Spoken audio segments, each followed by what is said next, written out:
Anyway. Mario.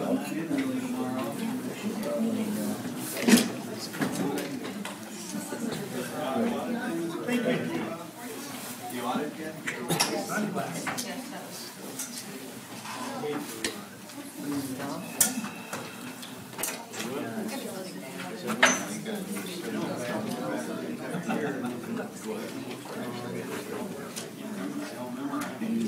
I know what they want.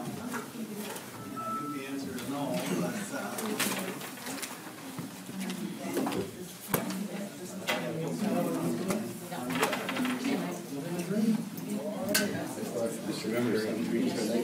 I understand that, clearly.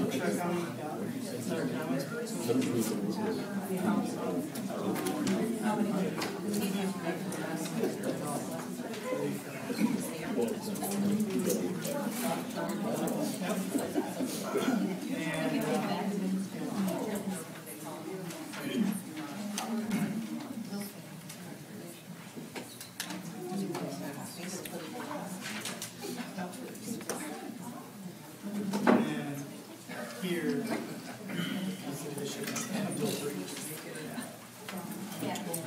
Yes.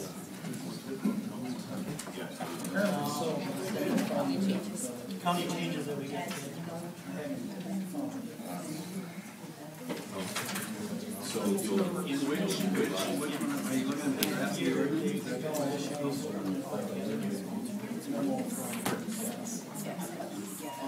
Yeah, we did change.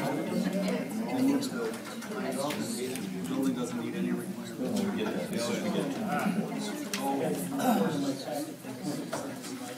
Oh, well, that's, yeah. Gene? Yeah. Yes. Yes. What is this one versus CP? Where it's italicized.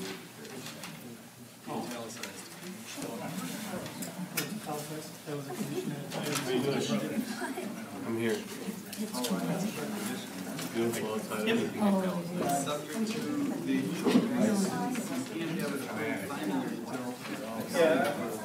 I'm sorry, it wasn't self-explanatory that the word italicized or revised was. No, I could have made it back. And I couldn't. So yes, that's what it was. Another I see it.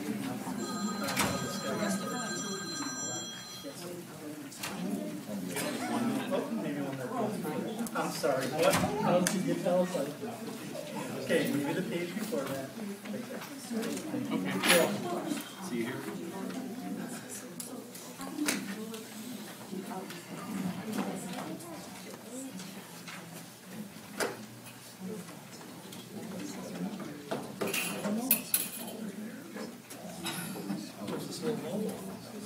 Got it? Nope, I got it.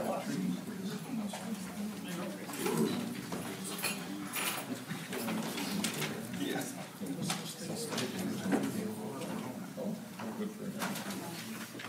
Chairman Mayor, first come? Yeah, he just called. Do you think it was 6:30? He did indeed. Well, I'm grateful that someone called me, mentioned 6 o'clock. Are you going away?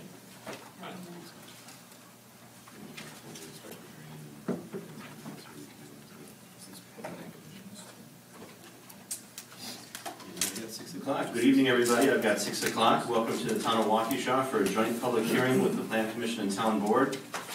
Thursday, March 12, 2015, beginning at 6 p.m. I'd like to call the meeting to order, begin with the Pledge of Allegiance. I pledge allegiance to the flag of the United States of America and to the republic for which it stands, one nation, under God, indivisible, with liberty and justice for all.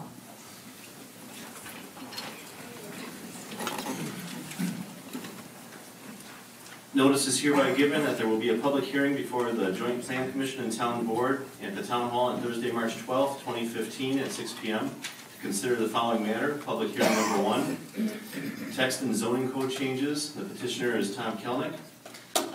Property address West 234 South 3555 West Paul Parkway.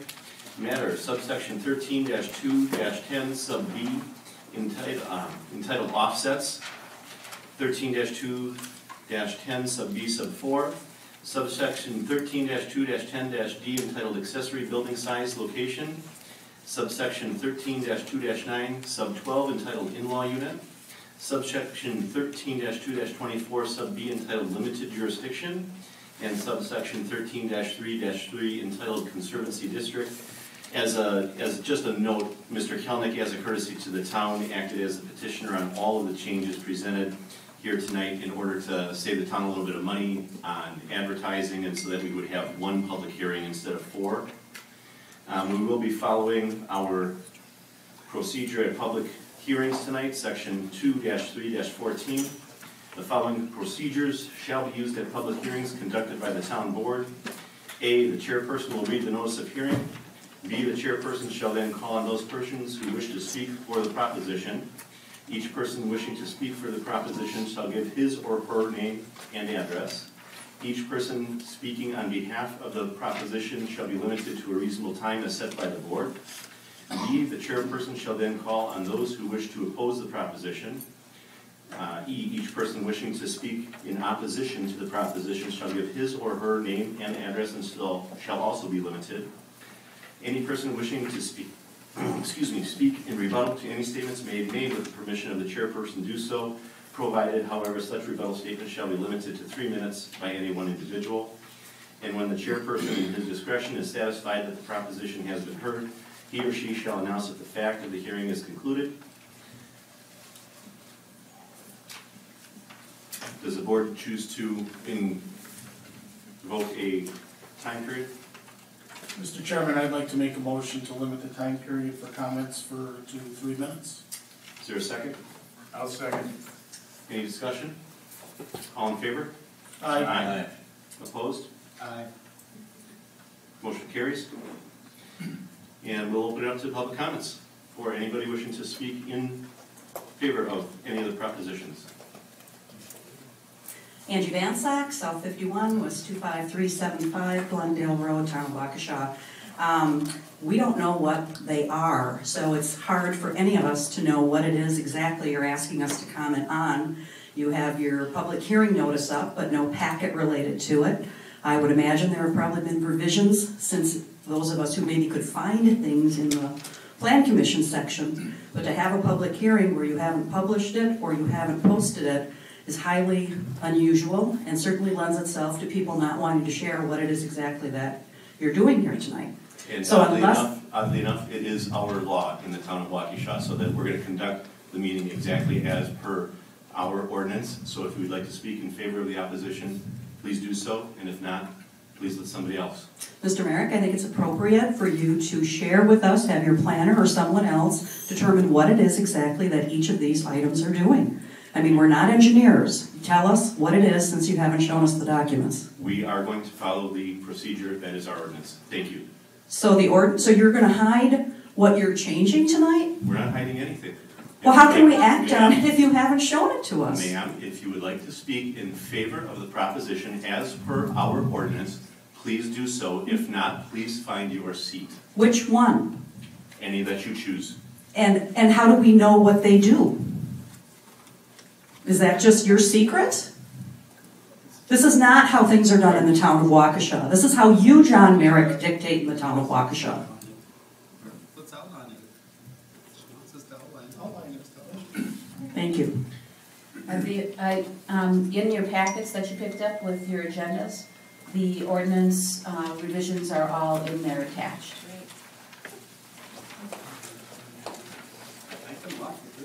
Are these as current as you have them after attorney review? Are these the same that were in the Plan Commission packet? They are the updated ones after attorney review. Okay, so it is not what was on the website under the Plan Commission packet for those of us that looked around and could look at them. Why don't we have the attorney review what the changes are? Well, I think the attorney should review the entire request because nobody knows what they are. That's what he'll do. Thank you. As was previously mentioned, and I don't know if you want me to do it or want the planner to do it, we both wrote it. you know, the first section is dealing with the general provisions and offsets. And this is just a technical, there are two changes that are being made to the ordinance, more or less at the request of the county. We went up as background information, went up to county to get some information on ordinance revisions on zoning codes based on a new Supreme Court case dealing with shoreland. And while we were there discussing things with them, we briefed them on several potential changes. As you know, the county also has to approve these changes. So the number 4, section 1, subsection 4, dealing with offsets, is the regulation that was brought to the attention at the last Plan Commission meeting regarding filling and or grading activities within the 30-foot offset area. So the law has remained exactly the same with one change, and again I'm going to tell you that it was sort of at the suggestion of the county that this change be made. And that deals with, the language comes right out of the county code. And it deals with roads. And that's all it deals with is roads and driveways, and it's what the past practice of this town has been according to the county, and it's what the practice is in the county. And the reason we have reason to believe that the county will approve this language is because we used their language. And I believe this section of it, and the planner will correct me wrong, is verbatim from the county code. We had to modify it slightly under the other section, which it's replicated in another section, but I believe it's identical to the county. Attorney Macy, you are correct, and I will let the Plan Commission and supervisors know that as of roughly 4:30 today, I talked to Jason Fruth, and he has approved the changes in front of you from his standpoint. It still needs to go through his departments, but he had 2 grammar changes that he would like to see made. But the revisions that you see before you, we had sat down with Jason and his staff, went over them. He has reviewed the final language that's in front of you, and he sees no reason why it would be approved by the county. So again, it deals with maintenance, repair, replacement, reconstruction, or new construction of town, county, state streets, highways and bridges, and normal driveway construction and related bridges that are necessary in order to provide access to a property or a structure. Including, we may have one word in there, structure, I think. I don't remember if that one was in the county, so I don't want to be criticized that there may be 1 or 2 words changed that went over with Jason, because he said there are issues that they had. And then it just basically says if the Army Corps of Engineers and the DNR have approved the project, then it's exempt from, no, those are exempt subject to the Army Corps of Engineers and Wisconsin Department of Natural Resources approving them as needed under their procedures. So it's a very limited exception, and it comes from the county zoning code. Okay?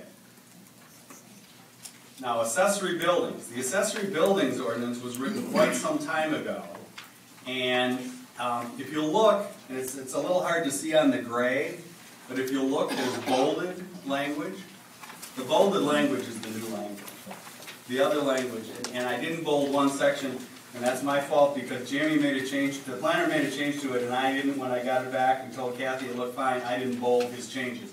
But in the structures ordinance, and again, I didn't write this, Jamie wrote it, so I'll let him talk about it more, but it's my understanding in that section, the bolded is the change. Is that correct? You are correct. And section, in the accessory buildings section, it's B, review and approval. We clarified as to when an accessory structure requires only review by building inspector Montoya, and when an accessory building requires review by myself, Plan Commission Board, and Building Inspector Montoya. So B1 basically says that if you're under 600 square feet and you meet the offsets and you meet the height requirement, you just work with the building inspector and he issues a building permit for it. If it's over 600 square feet or if you're exceeding the maximum height requirements, that's when you have to come to me for a planner appointment. And then it also goes through Town Plan Commission and Town Board. And through the approval process there, I issue a zoning permit once they comply with all of the conditions of the approval, and then the building inspector issues the building permit.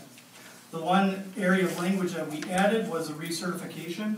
Martin wanted the ability that when he goes out and inspects the foundations and footings for the approved building, that if he feels if it's within 3 feet of a property line, so offset or side yard or rear yard setback, he can require a recertification of that before the building goes up. And what we're hoping through that process is that it'll resolve some of the issues that we've had to deal with over the last year or two with accessory buildings being approved, but then we find out that when they're actually constructed and finished, they're not where they were supposed to be, and they're within the required setbacks of the zoning district. So those are the changes that we're recommending for the accessory building. In section number 3, we've received requests over the years in numerous communities to revisit the in-law unit conditional use. The changes are, again, as highlighted, and I'll go through them, otherwise they all remain the same. It's still a conditional use. The 2 issues that have arisen for conditional uses are what is the maximum size that can be allowed. Currently, it's a black letter rule. You cannot exceed 800 square feet without a variance, which is difficult to get. And we've received what many commissioners, maybe not yours because you haven't faced it, but other boards have faced the question of whether they think there are certain circumstances where 800 square feet is too small in this day and age. Okay? And we'll get to that in section 3, but I wanted to point out because it's in C. When we read 3, it also previously read, C, in section 3, but C previously read, and I'm going to read what it said before, there shall be an additional garage stall and 1 outside surface and parking stall for the unit. Experience has shown us that if somebody already has a 6-car garage, just because they're building an in-law unit, we don't really think they need another stall. Okay? And so what you see in front of you is what the county has. There shall be an additional parking space for the in-law unit. There should be no more than 1 in-law unit per single family lot. That comes right out of the counties. When we read C and we saw you're going to be seeing a situation possibly where they already have a very large garage. It's going to make it look silly to add another, garage space. And so you can, as part of the conditional use, if you feel additional garage space is needed, you can require it. It could be a reasonable condition. But as your original code was written, we're asking you to consider whether or not the language the county uses, as shown in 12C, is appropriate versus yearly. Policy decision, your staff's recommending it. Then E was changed to, okay, let me explain E. Currently, E reads, the Town Plan Commission shall determine if it's appropriate to have an interior door between the 2 living units. That presupposes that the 2 living units are contiguous in some shape, manner. They have a shared wall. How can you have a question of whether there needs to be a door between the 2 unless they are? We've been receiving a series of requests for in-law units where they're on the other side of the garage, they're on the back of the garage, and at the county level, the county has said they don't feel that there needs to be a reason for them to be contiguous if you don't feel. The goal is to make it look like a single family unit, and the goal is to make sure it's only always used by an in-law unit and not a separate rental unit, right? And you accomplish that by the CU conditional use process and you look at it. So we're asking you to consider that the Town Plan Commission to determine if it's appropriate to have an interior between the living units if the units are contiguous, but it's not required that the living units be contiguous. Because the original language could arguably have been ambiguous, and we're trying to clear it up. That's all we're doing. It's not a major policy change. In the town of Vernon, they were asked the same question by the county. They're under county zoning, and the Town of Vernon Plan Commission said, we don't see a need to be the contiguous. The people were turning an exercise room that was off of the garage and into the in-law unit, and the Plan Commission there didn't see it necessary. If you have one in the basement, we've always struggled. Is that a shared wall, or do you have to have doors at the top and the bottom of the stairs? And so you're all shaking your heads, so I think you understand what the issue is, and we're just cleaning up the ambiguity. If you say they have to be contiguous and they have to have a shared wall, we'll tighten up the old language for you. Now, section 4 is the latter half of the in-law unit. We struggled with, by right, making the in-law units 1,200 square feet. There were some on the staff who thought we shouldn't make it a black letter rule that everybody can build a 1,200 square foot unit. We should write it as a special exception. So in B1 is the only thing new in section 4, 13.224B, limited jurisdiction. In all districts where an in-law unit uses are allowed, the Board of Appeals may, by special exception, increase the otherwise applicable maximum living area limitation up to a maximum of 1,200 square feet. So, if you'll read all the other ones, we wrote it exactly the same way. I notice now there's a comma missing. I guess it's okay because it's where the in-law units are allowed to have a comma. But this was a request. We have a property owner who wants to build more than 800 square feet. They want a mechanism to come in and ask without going for a variance and having to prove a hardship. It would be near impossible to prove a hardship for 12, larger than 800. But if you think it's reasonable to go up to 1,200 in certain instances, this would be the amendment that you would need. And in section 5, that's the only changes to that section. In section 5, I think this is the one that is not highlighted, and I apologize. The changes, if you want to note them, is permitted uses, A. There was just permitted uses, there was not a 1A there, okay? And the other change then, so all the rest of that remains the same other than that notation. And then 1B is new. And it should look familiar because it's a paraphrasing of what I told you was in section 1. If you compare section 1, number 4, the highlighted language, to the language in 1B, it's for the same purposes. It had to be in two places because it's the offsets was the language that was discussed last month, and then the Conservancy District. And this is actually, one reason it's being put there is because, Jamie, again, correct me if I'm wrong, this is where it's in a county. In county, it's in the Conservancy area. Because the county doesn't have an offset rule like we have.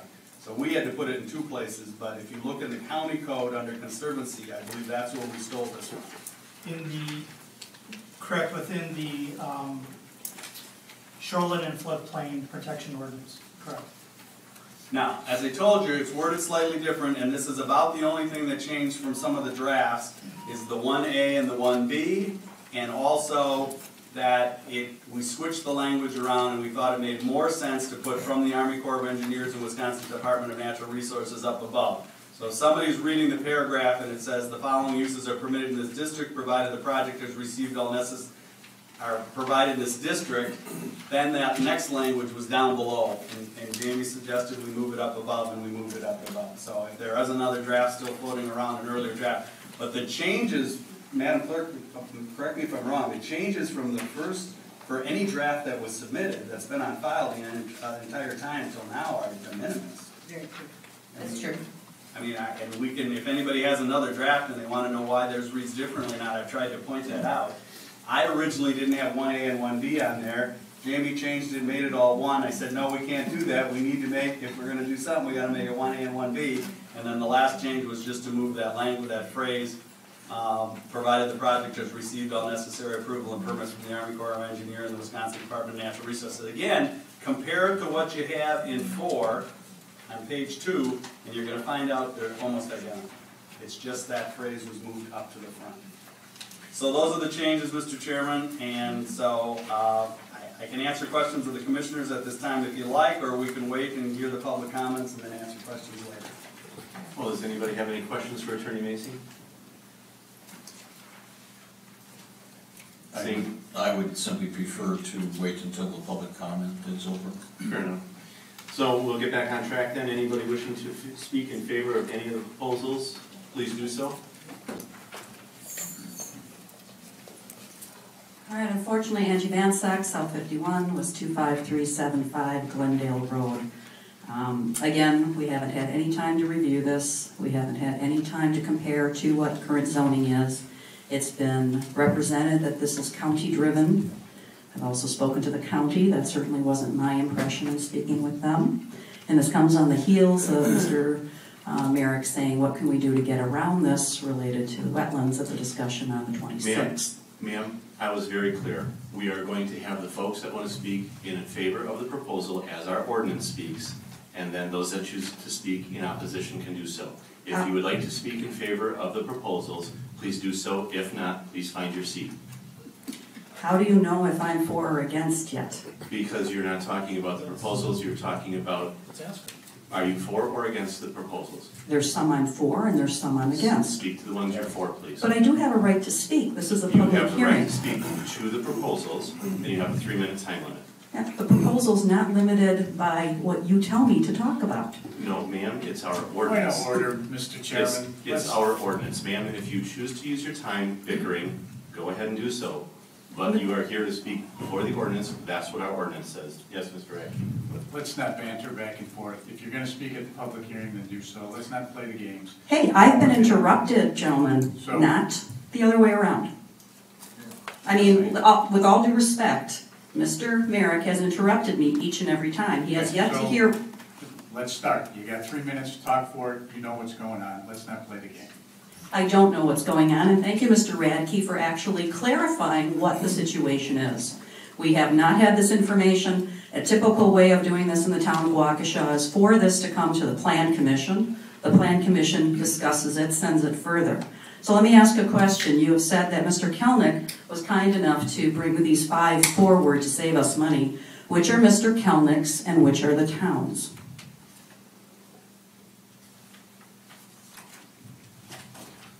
They're all Mr. Kelnick's. No, you've said. I said as a courtesy to the town, Mr. Kelnick acted as the petitioner on all the changes presented here tonight.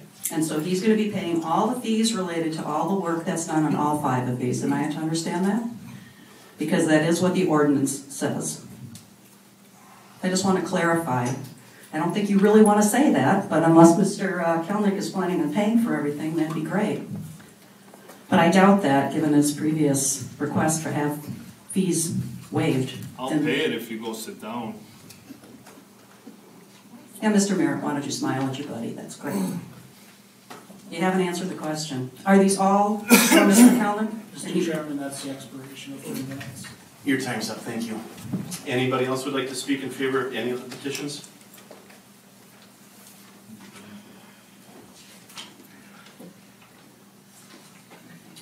Seeing none, we can move on to those that would like to speak in opposition of any of the propositions.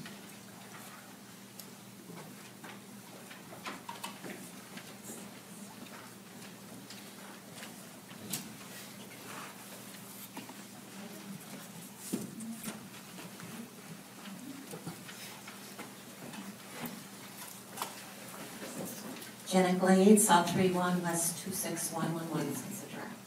I have no idea if my remarks are going to be pertinent since things have changed. I'm going kind of by what Mr. Kelnick's interview in the newspaper because that's all I knew.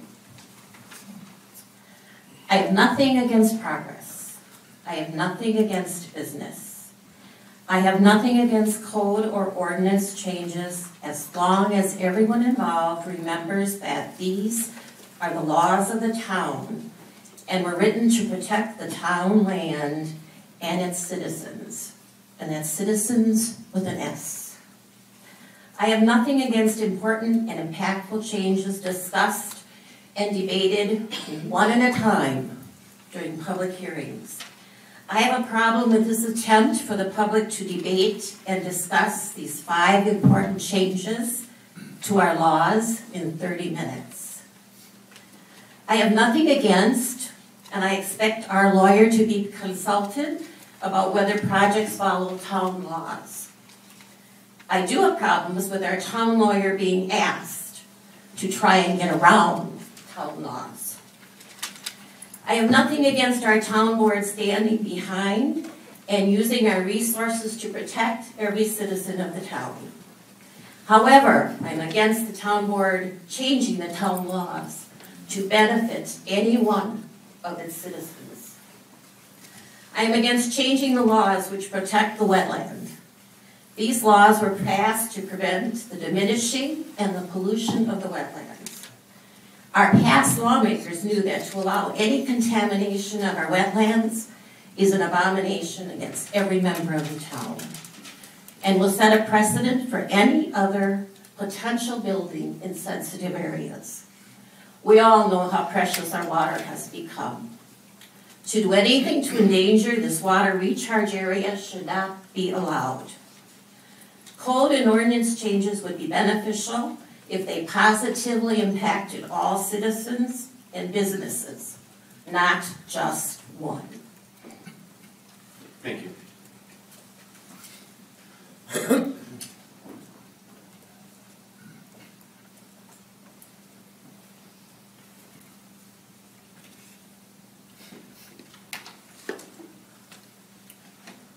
Evening. Evening. Marlon Nemeth, W252 S4485 Meadowview Drive, Waukesha. I object, this is the objection part, subsection 13-2-10-10B, entitled offsets. And 13-2-10B4. We need the 30-foot offset for wetlands. I do not think you should change that. Thank you. Thank you.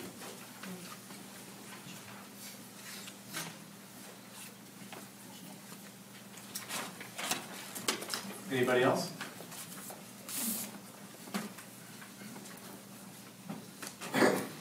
Hello, Cindy Panneman, West 229, South 3854 Milky Way Road. I've never spoken at any of these, and but I am very concerned. I'm a big baseball fan. My kids all play baseball, 3 of them. But mine is the conservative. I do not believe that we have the right to change the way it is set up now for one person. He can make his building smaller, or he can maybe move it. He's got enough land over there. Where if you open the door for him to do this, you're opening the door to other people down the road. And like where my house sits, I overlook a lot of these free open lands. I see the wild animals and everything. You start fooling around with this. Where are the animals supposed to go? Where our kids can't even go down and play in the fields anymore, or any of this. It's not right to be able to just switch it around for one person and then open the door for all the builders in the area. Because I'm right on the line of the town of Waukesha and the city of Waukesha. And my home is in the town. And I definitely disagree with having this. He can make some revision on where that building's going. Because I do not trust that he is going to not be there and they're just going to do it. And I know for a fact that if you are fooling with the DNR and the lands, they're there and you can't even touch a blade of that grass. Why, how come we can change that? I think it should be left alone and he can move his building or make it a little smaller. Thank you. Thank you. Just to clarify. Okay. Could we just get your slip for the clerk? Oh, sure. Anybody else?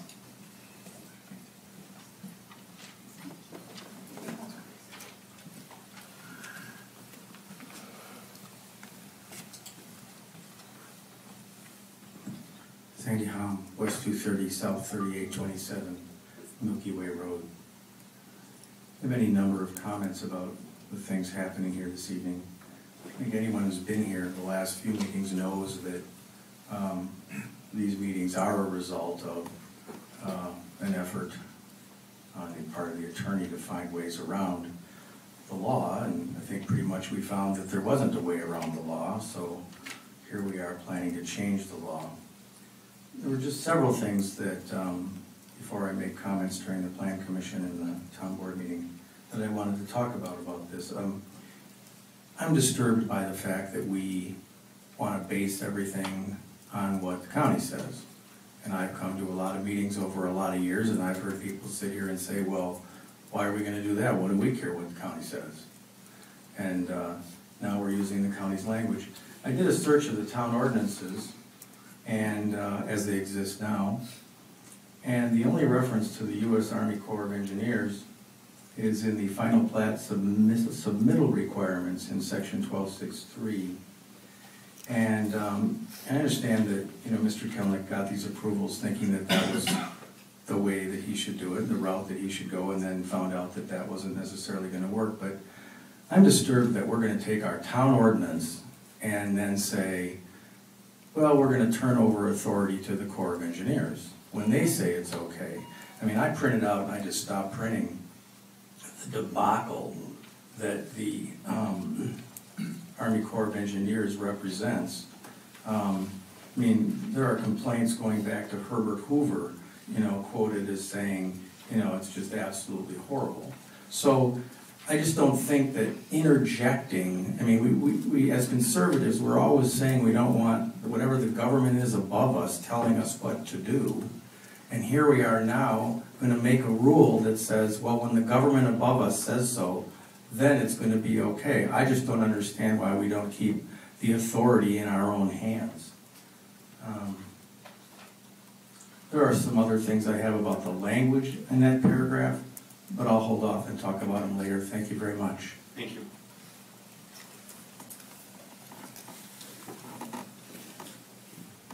Anybody else?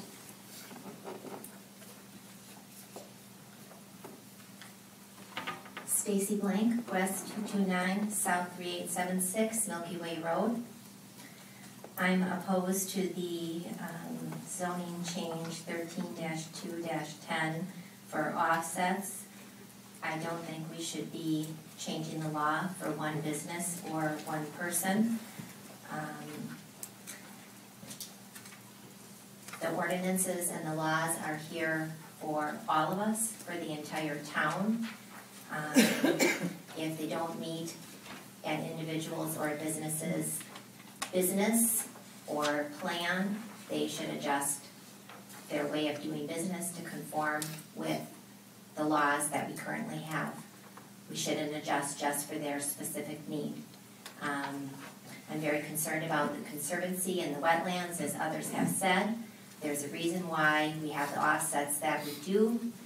We need to consider the impact of changing those. If we change for this specific business and their request, that's going to have long-standing implications for forever.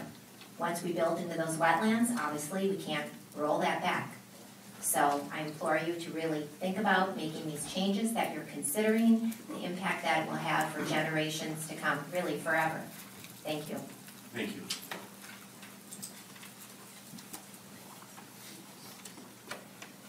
Anybody else?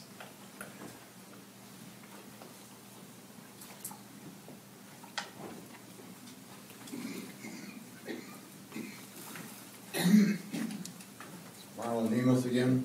Sorry, I had forgot a couple of things to ask you. Angie asked you a question before earlier. Who's going to pay for all these zoning changes? Can you answer that question for me?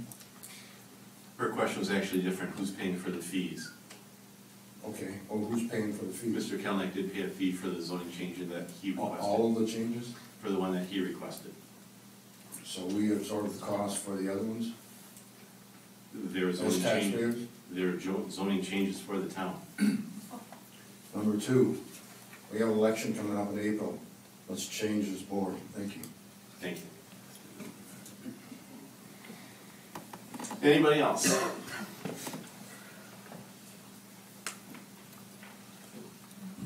My name is Rudy Zeilhoff. I live at West 229, South 3958 Milky Way Road. Been living there for close to 30 years now. I've been to quite a few of these meetings that Mr. Kelnick's been at. And I have a couple of questions. Maybe you can't answer them right now, but just think about it. What's in it for the town to let this building be built and have these zoning changes made? What's in it for the town? I don't see it. I see what's in it for Mr. Kelnick. He's running a business. He doesn't want to go to work every day, and he wants to run a business where he can make money doing this. That sounds great, doesn't it? But what's in it for the town? What's in it for the board? when he was asking to have the baseball fields made, all I heard, speaker after speaker after speaker, it's for the kids, it's for the kids, it's for the kids. The kids were here wearing their baseball uniforms. They're parading them in one right after another. It's for the kids. It's not for the kids. He's running a business. And we're going to be changing the code so he can run a business and make money and not have to go to work like everybody else every day. I just don't understand why we would allow him to do that. Why would we make any changes for that? You know, this stuff about it's for the kids. You know, we agreed to let him build the baseball fields, and he made a lot of promises, a lot of agreements. Then it's all of a sudden, let's go back and get the lights. Let's go back and get, you know, allow speakers. Let's go and see if we can do this and that. You know, let's not do the parking lot. He made all these promises, and then when he didn't live up to his promises, he came back to get approval. When you didn't give him approval, he went to the top or to the city to try to get annexed. The city said, we don't want to have anything to do with this. They kicked it right back to you guys. So where are we at now? He's going to make a lot of promises to do all kinds of things, and they're probably not going to happen. And I keep wondering, what's in it for the town? I see what's in it for him. I see what might be in it for some of you. I don't see what's in it for the residents of the town. That's about all I have right now. Thank you. Thank you. Anybody else?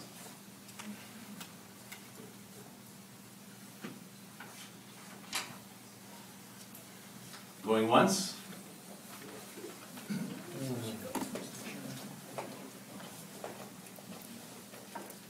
To my 3-minute opposition. What's in it for the town? It's a very good question. It'll probably come up that this is good for business. We need more business in the town of Waukesha. We're pro-business state now, right? Mr. Kelnick currently pays on his 37 acres $1,400 a year to the town. This group gave him a reduction in fees of over $5,000. We still have to make that up. This board did that. So what's in it for the town? The town is not getting anything out of this. It is costing the town money. It will continue to cost the town money while one person is benefiting. That is not what the zoning code is for. Mr. Macy has been very eloquent with the county. You know, we were smart enough, town boards years ago, to establish village powers. The town of Vernon that he talks about didn't. They are still trying to get out from under county zoning. We have our own zoning. It is because we can control our community. We are not the county. The county is interested in putting a bypass through wetlands. I don't think we would do that. We need to make decisions for ourselves in our own community that benefit the community, all of the community. And I think the theme of one person being assisted here, especially after Mr. Merrick's comment last time, how do we get around this? This is how you get around the law. You rewrite the law for one person. It's wrong. You shouldn't support it. But I won't be surprised if you do, because that seems to be the pattern these days. Thank you. Anybody else? Can I add something? Sure. I thought of something that's in it for, or that could be for a town resident. If you're a professional athlete, I read in the paper that professional athletes are going to go to this place and work out and take care of whatever ailments they had, and they had all these facilities to take care of all that kind of thing. But I don't think we have a lot of professional athletes living here. I don't think a lot of these kids that we allowed the baseball field to be built for are really going to take advantage of this. I mean, who's really going to take advantage of this? Town residents? I don't think so. This is a business. It's somebody trying to start a business. I give them credit for trying to start this business. I don't want to go to work every day. But the thing is, this belongs in an industrial park. It doesn't belong in a town of Waukesha in that park-like setting. It belongs in an industrial park. Thank you. Anybody else? Any rebuttals? We need to clarify a couple of things for the record. First, we need to clarify a few things for the record. First, the changes that are being proposed and have been petitioned do not at all change the law as it relates to structures. The entire discussion that was brought up at the last meeting was the location of the structure and whether it could be 10 feet away and whether or not there could be grading. And we get the word lot filling and or grading activities within 30 feet set of the offset area. This proposed change, and apparently I didn't make it clear when I made my introductory comments, although I think a few people noticed it because they didn't mention it, does not change that law at all. Okay? The proposal, we didn't want to interrupt anyone while they were speaking, the proposal that's going to be presented moved the building. Because your staff is not in here recommending that you change the law as it relates to structures. They moved the building to be in compliance with the law. I want to make that very clear for any of you who haven't picked up on that yet, but that's true and you'll be able to make your comments later, but they moved the building. The law that's being proposed came up in the discussion because we found out from the engineer that a number of people have built driveways in this town through the wetlands. And their driveways would theoretically be illegal. And so when all of you who said this should be for all the people, that's absolutely true. It's because the engineer at the staff meeting told me that the way this town has always interpreted driveways through wetlands was to allow them if the Army Corps of Engineers and the Department of Natural Resources.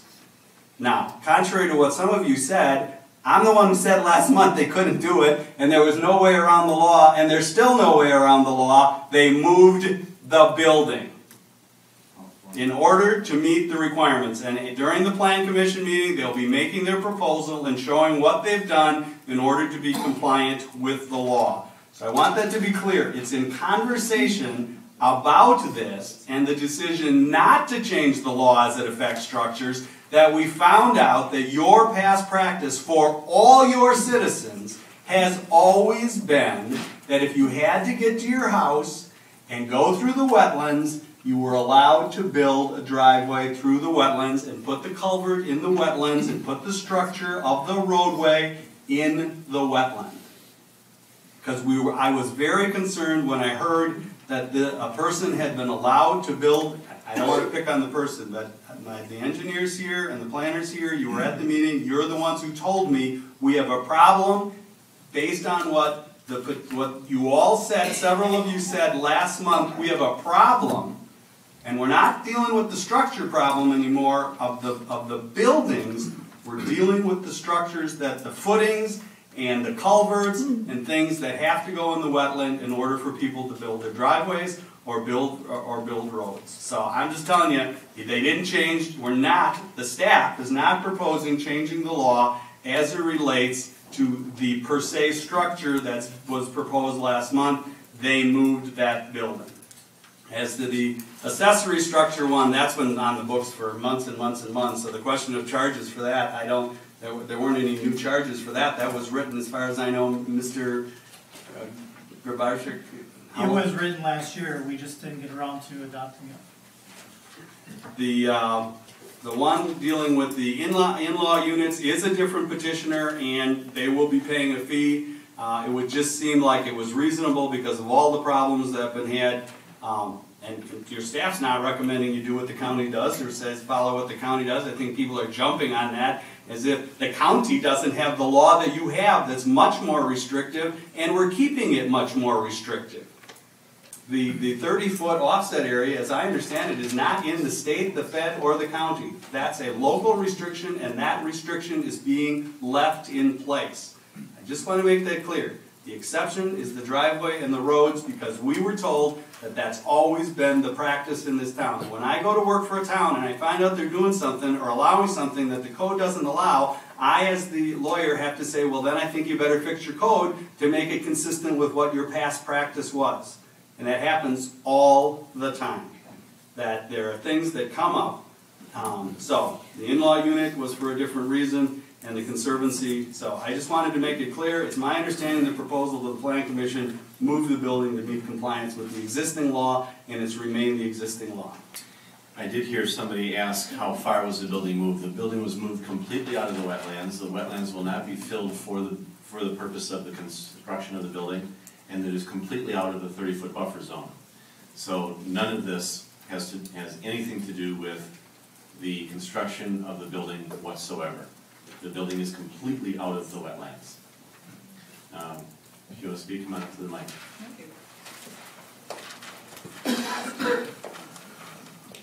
This really is doublespeak, and I mean, we moved the building, right, because somebody spoke at the last meeting, a couple people. Otherwise, I think that building would probably have footings in the ground at this point. You'd be wrong about that. Well, please, I'm speaking, sir. Yeah, you're interrupting, again. That was the first time I interrupted. Well, I've been interrupted now a few times, so join the club.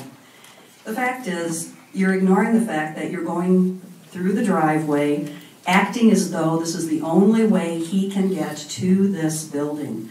Those codes were written, and the county confirmed this, that if you have no other way, no other possible way to build your building, and you have to go through wetlands because that's the only access point you have, then and only then do you go through the wetlands and find a way to do it, perhaps with the Army Corps, and you're given some permission. For you, Mr. Macy, to tell us that we've been doing it wrong, I've been on the Plan Commission since 1995. That is disingenuous for you to say so. This is here because Mr. Kelnick wants to put a driveway through the wetlands. You can say all you want that he's not going to do it in the building anymore. That's only because we spoke up, because that was the plan that was before you. That was the plan that was before you. And so now, because of public pressure, he's moved it, and you're concentrating on talking about how the building is out of the wetlands, but you're not talking about how you're affecting the driveway and how you're still going to be going through the wetlands to get there. It's wrong. You shouldn't do it. He has 37 acres. He can build this building somewhere else. He has access to his lot other ways. This is to accommodate him. I'll answer that, and I'll speak to that. First of all, to clarify, the building is not going in the wetlands or the buffer. Secondly, the town of Waukesha has zero authority whatsoever when it comes to wetlands. We cannot authorize somebody to fill a wetland or to alter a wetland at all. That is done by the DNR and the Army Corps of Engineers. Mr. Kelnick has the permits from the DNR and the Army Corps of Engineers to fill certain portions of his wetlands. The same wetlands that were tilled a mere 4 years ago. That was a farm, and those wetlands were tilled. They're a very low-quality wetland, and that's why the DNR is allowing them to be filled. He is still not touching the buffer zone. He is filling what the DNR is allowing him to fill, and the town's buffer zone is still not being touched. So he is not violating any of our laws, and this is not for him because he's not violating any of our laws and rules that we have on the books. I mean, you're just saying that we have no authority over wetlands is ludicrous. We have The DNR, we're going to move on. Does anybody else have any rebuttals? So you're telling us that it's okay, the building's been moved, which makes me very happy. But he's still gonna plow through it for a driveway? Is this, or he's gonna put a driveway in through this, all this wetland, and the DNR approved this? Well, then I'm gonna make sure the DNR is there when you put your driveway in. Well, that's fine if you can do that. Because, yeah, I can do it. But the DNR, yes, has approved it, as has the Army Corps of Engineers.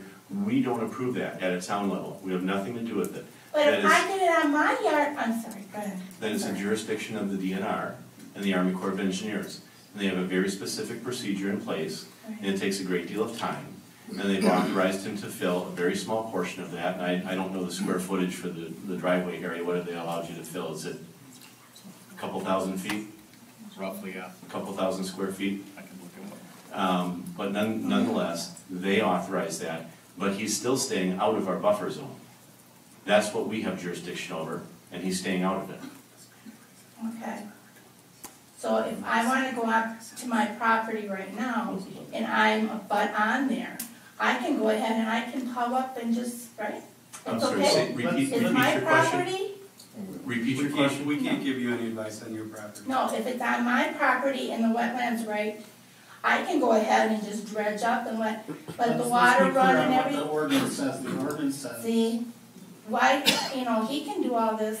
No, ma'am, he has a permit from the DNR and Right. the Army Corps of Engineers Right. to do what he's doing. We didn't give it to him, the DNR did. So Well, if you get a permit from the DNR Well, and the yeah. Army To Corps of put in a Engineers, road or a driveway. you can do, yeah, I could put a road all the way down like 3 acres of land. okay. If you get a permit. Yeah, I could, but Okay. why? But Maybe I'm you just want- saying maybe though, to get to your house. he got this permit, which is fine, he got this permit, it's okay. I'll just make sure the DNR is there. Okay. Please. Thank you. Sandy Hom. I think a little bit of the confusion is over when it's stated that we don't give permits to fill the wetland, and I agree with that completely. But what we have done, and what came up 2 weeks ago, or a month ago, February 12th, was that we had more strict rules. Not that we were giving a permit, but that we had restrictions against the filling of the wetland. And the town does have that authority, I believe. So that's where some... That's incorrect. That's absolutely incorrect. We do not have a restriction on filling the wetland. Is it on the Conservancy then? No, that's in our... Pardon? They can't fill within 30 feet of the wetland. That's correct. Now, Okay, but the so I'll- wetland itself is governed by the DNR and the Army Corps. This is immaterial to the issue at hand, as far as I can tell, Mr. Hahn, but, I mean, as, in your defense, you came in, you met with the planner, you got all your questions answered, so we want to give you every time to make your comments that you want to make. We just wanted to make it clear that it only allows driveways and streets and the modifications to driveways and streets. This has nothing to do with the building. You understand that? I understand completely. And you're correct. No one would ever be able to do anything within 30 feet of a wetland to put in their driveway or put in their, and that would make certain lots unbuildable, it would make certain lots illegal at the moment. I don't understand, when I was here and you were here last month and the other speakers were here last month, we heard clearly from the staff that the past practice has been not to enforce this section if they've got their permits. And we are continuing to enforce it. I disagreed with them, and they now know we have to enforce it, except for driveway. So, you did bring it up, and others brought it up, and we are interpreting it the way you've asked us to interpret it, And correct? the only reason I came back to the microphone was to say that the statement, I'm hearing a statement that's going into the room that I think is saying the town has absolutely nothing to do with giving permits to fill the wetland, and I agree with that. All I'm saying is that causes a little bit of confusion because the town does have some authority to prevent certain fillings. That was all I was trying to bring out by coming back up.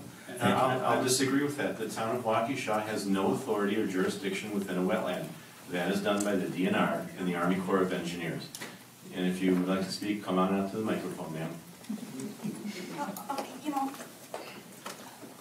I mean, with all due respect, I don't want to come up here 10 times, but you can't make a statement that we have no jurisdiction, and Mr. Macy sits there and doesn't say anything. We have total control at this point of time as to what happens to wetlands.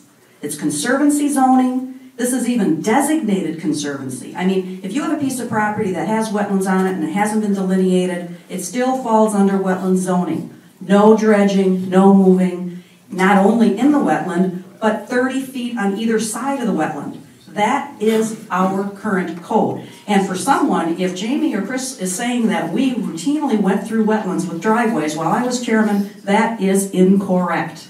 That is incorrect. So I'd be happy to have a discussion about that later. We preserved wetlands. We honored the commitments. It is not up to you guys to really to say to the community who's trying to understand what's happening here something that's completely untrue. Our current zoning would prevent this driveway, prevent the dredging of any wetland. You're changing that. So if you want to harp on the building, that's fine. He made that change. I applaud him after public comment. but now you're allowing him to get to his building through the wetland, which he does not have to, he has no hardship. The language is used when someone has no other option. That is not the case here. And I respectfully disagree with that statement. You have no basis for it whatsoever that the only time it's used is a hardship. The state of Wisconsin uses it all the time. And instead of spending $10 million to buy up every property, they go through the wetland. And you know that, and I know that. So your statement is an overbroad statement that the only time you can use this is a hardship. That's not a true statement. Sir, I said here in the town of Waukesha, I am not going to discuss the state, and that is not ever brought up. It was said You made a broad statement, and now you're backing off on that statement. Mr. Macy, don't argue with me. I'm correcting your statement. I'm not arguing. If anybody says anything to you that you don't like, you have to correct it the way you want it to be said. So no one can refute anything you ever say, can they? Mr. Macy, you're putting words in my mouth. I don't appreciate that. Engineer Janelli, who has jurisdiction over wetlands being filled, please? DNR and Army Corps of Engineers. Thank you. Can we put that to bed once and for all? No, because we... Okay, perhaps a staff member that's a professional engineer doesn't understand the laws. Yes, sir. Chris. Marlon Nemeth, I want to change the subject a little bit, and I haven't been at the previous meetings, but 41,000 square foot building. Do we have any code requirements for a building of this size, or can I put a skyscraper on my property? No, we have a great many code requirements and they've been fulfilled and met. And this building falls in those categories? There's code requirements, there's building codes. Those will be met when the building is constructed. There's zoning code requirements, those have all been met. I'm just talking about the square footage of this building. Is there any limit on the square footage of a building in the town? No.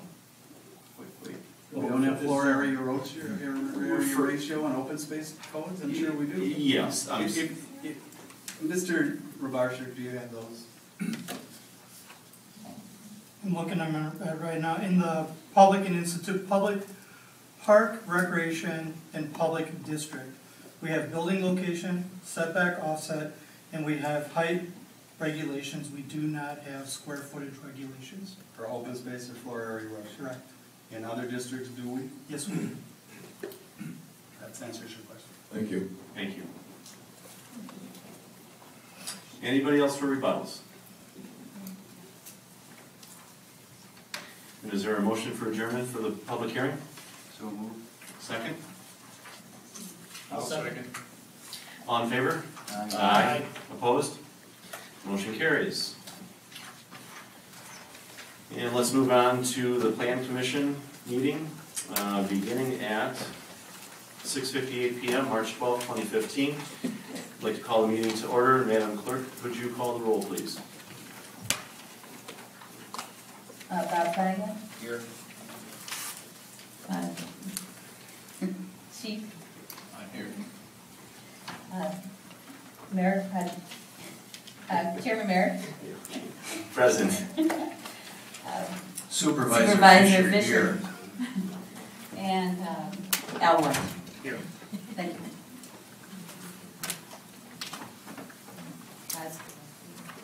Commissioners Ken Miller and Bob Stigler are absent. It would be appropriate for you to And Madam Clerk, have we met all the rules of the open meetings laws? Yes, we have. And we can open up the meeting then with citizens' comments. Anybody?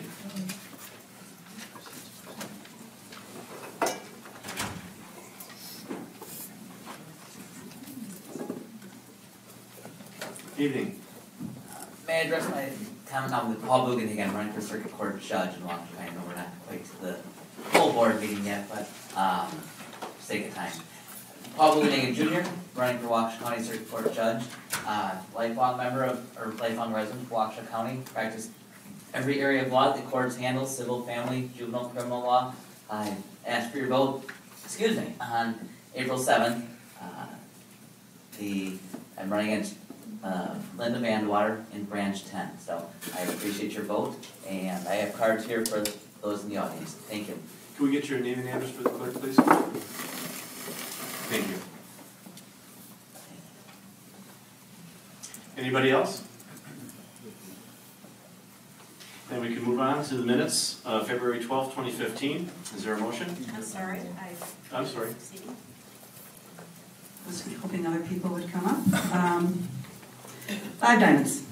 Just a few weeks ago, the Plan Commission certainly appeared to be on the fast track to approve the new venture for Five Diamonds, even though it was fully encased in the wetlands on a good section of the building.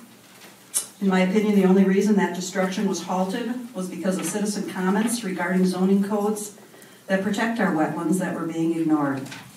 What the comments are this evening is trying to sway us into thinking that we don't have any control. We have absolute control. Our zoning code is clear in conservancy. There is no disturbance of the wetlands. That includes no filling. And we have no disturbance 30 feet from the delineated wetlands or conservancy. That's no disturbance whatsoever.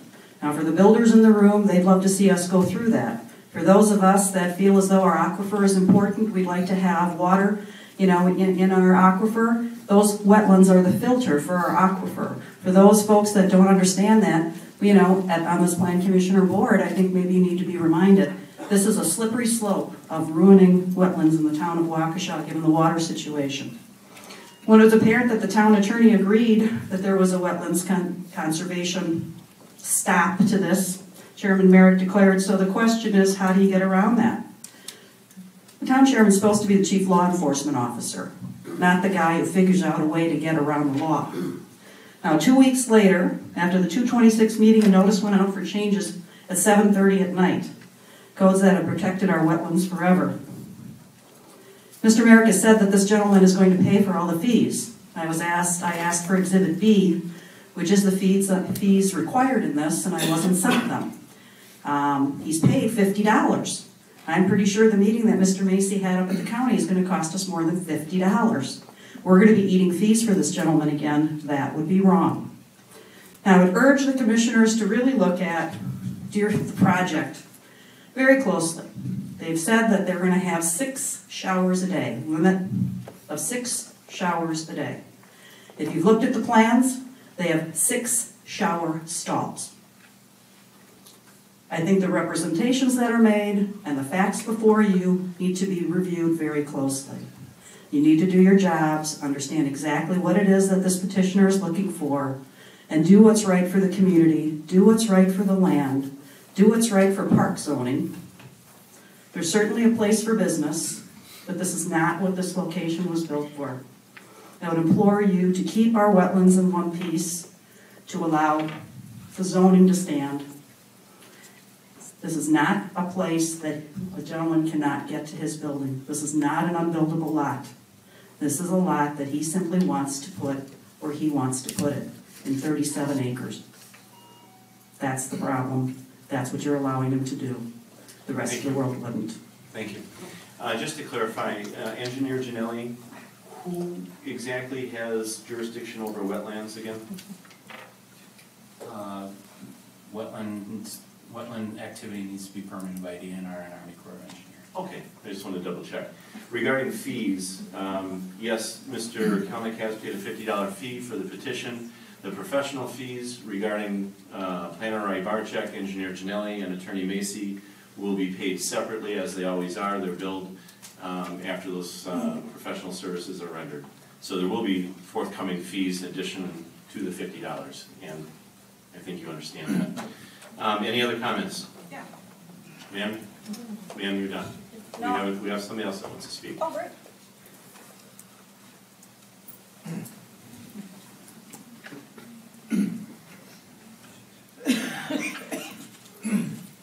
Marlon Nemeth, W252, back again. Question, change of subject. John. Yes. The 288 acres that the town of Brookfield wants from us, that's still an open issue yet. Who is our attorney to help fight for our 288 acres? The attorney firm is the attorney firm of Aaron's, Macy, Moulter, Riffer, Larson. So he's on our side that we keep the 288 acres. Of course. Thank you. Thank you. Ma'am, we're not going to take any more comments from you sitting in the chair and being disrespectful to the rest of the audience as well as the board and the plan commission. If you choose to speak, please do so, but no more be under the breath comments. Hi, Sandy Hom. So I had some comments for the plan commission, that don't have anything to do with the ordinance changes and whatnot, and the things that you'll actually be voting on, recommending or not. And some of them came up the last time, and I'm still questioning them. I did have a meeting with Mr. Rybarczyk and had some specific questions. Most of them answered satisfactorily. One of them had to do with parking. And there seems to be a lot of confusion between who's ever drafting this document and the counts of the stalls. But the latest document does show 86. One of the things I asked of the planner was that we not just fabricate what we think the parking should be. I've sat in a lot of these meetings. There's quite detailed discussions over how we mathematically compute the parking. In one case here, we have a submitted letter from the folks that want the building saying that what they declare they think is enough. I've never seen an applicant before be able to define their own parking needs. So I'm concerned about that. Another thing that came up, and this relates to the plan of operation and discussions we've had for several years, has to do with lighting and hours of operation. And I just had to note that from what I can tell, and it's not entirely clear, but it appears that the hours of operation for this business facility in, I think it's Pewaukee, is 6:30 in the morning until 8 o'clock at night, closed Sundays, and I think closed at noon on Saturdays. And the proposed agreement, the proposed plan of operation, is to increase the opening by 30 minutes and to extend the closing from 8 o'clock to 11 o'clock. And you can naturally understand why I would find that disagreeable. Thank you very much. Thank you. Planner Rybarczyk, just to clarify, the parking requirements, have they been met? I put together my staff report, and when we get to the presentation, as Mr. Hom has mentioned, they have 86 total parking stalls, which is one parking stall per 2 patrons. Per our ordinance, we do not have a section in our ordinance that talks about indoor sports facilities. We only have retail, warehousing, offices, etc. So it will be a policy for the Plan Commission and Board tonight to determine whether they feel the 86 parking stalls that are being proposed are adequate for the building. Thank you. Anybody else for citizens' comments? Excuse me? Yeah, you did. Yeah, you did. That's right.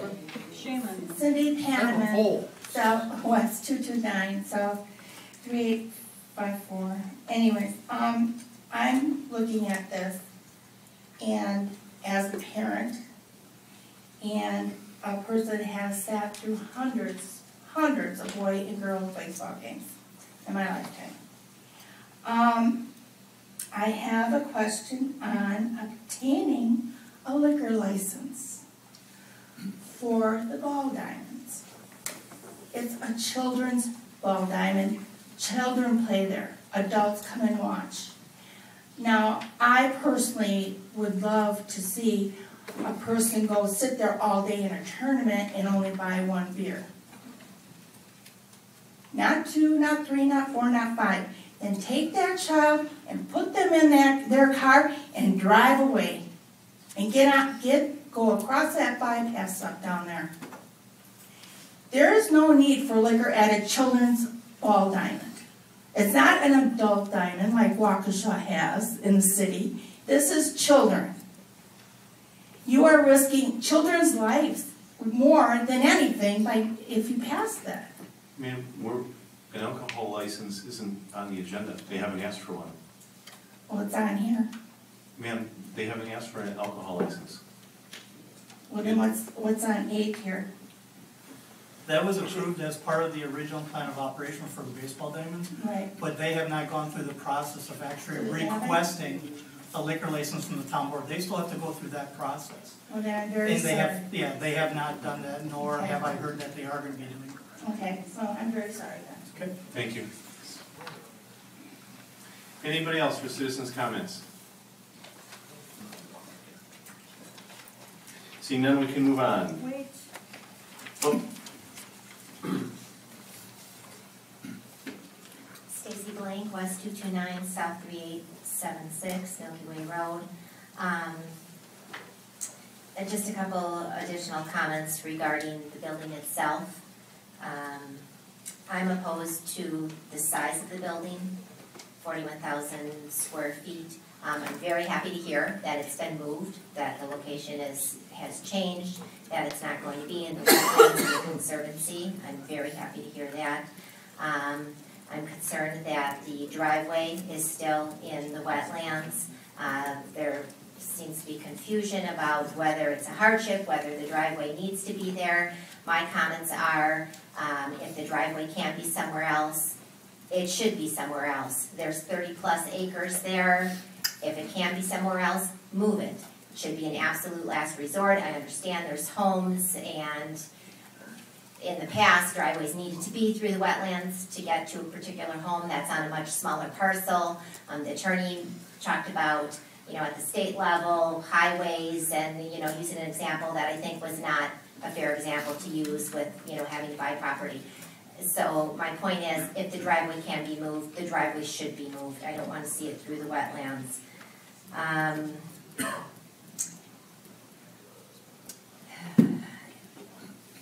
Additionally, as other people have said, my concern with the building is the impact that it will have on the community as a whole.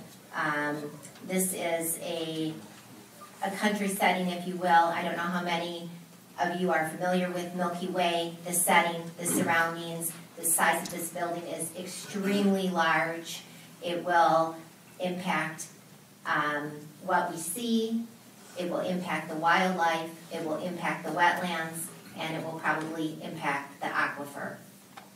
So please take all of that into consideration. Thank you. thank you.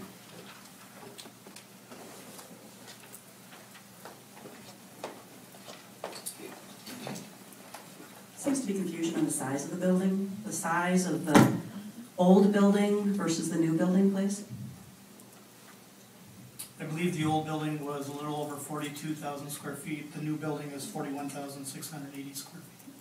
Or 47,000 square feet. It's not 40, it didn't get smaller. It's 41,680 square feet. On other documents that Mr. Kelnick has distributed, it's almost 47,000 square feet. No, I'm. You're confident? I am confident that the measurements we did is 41,680 square feet. I don't think that's possible, but we'll leave that for your review.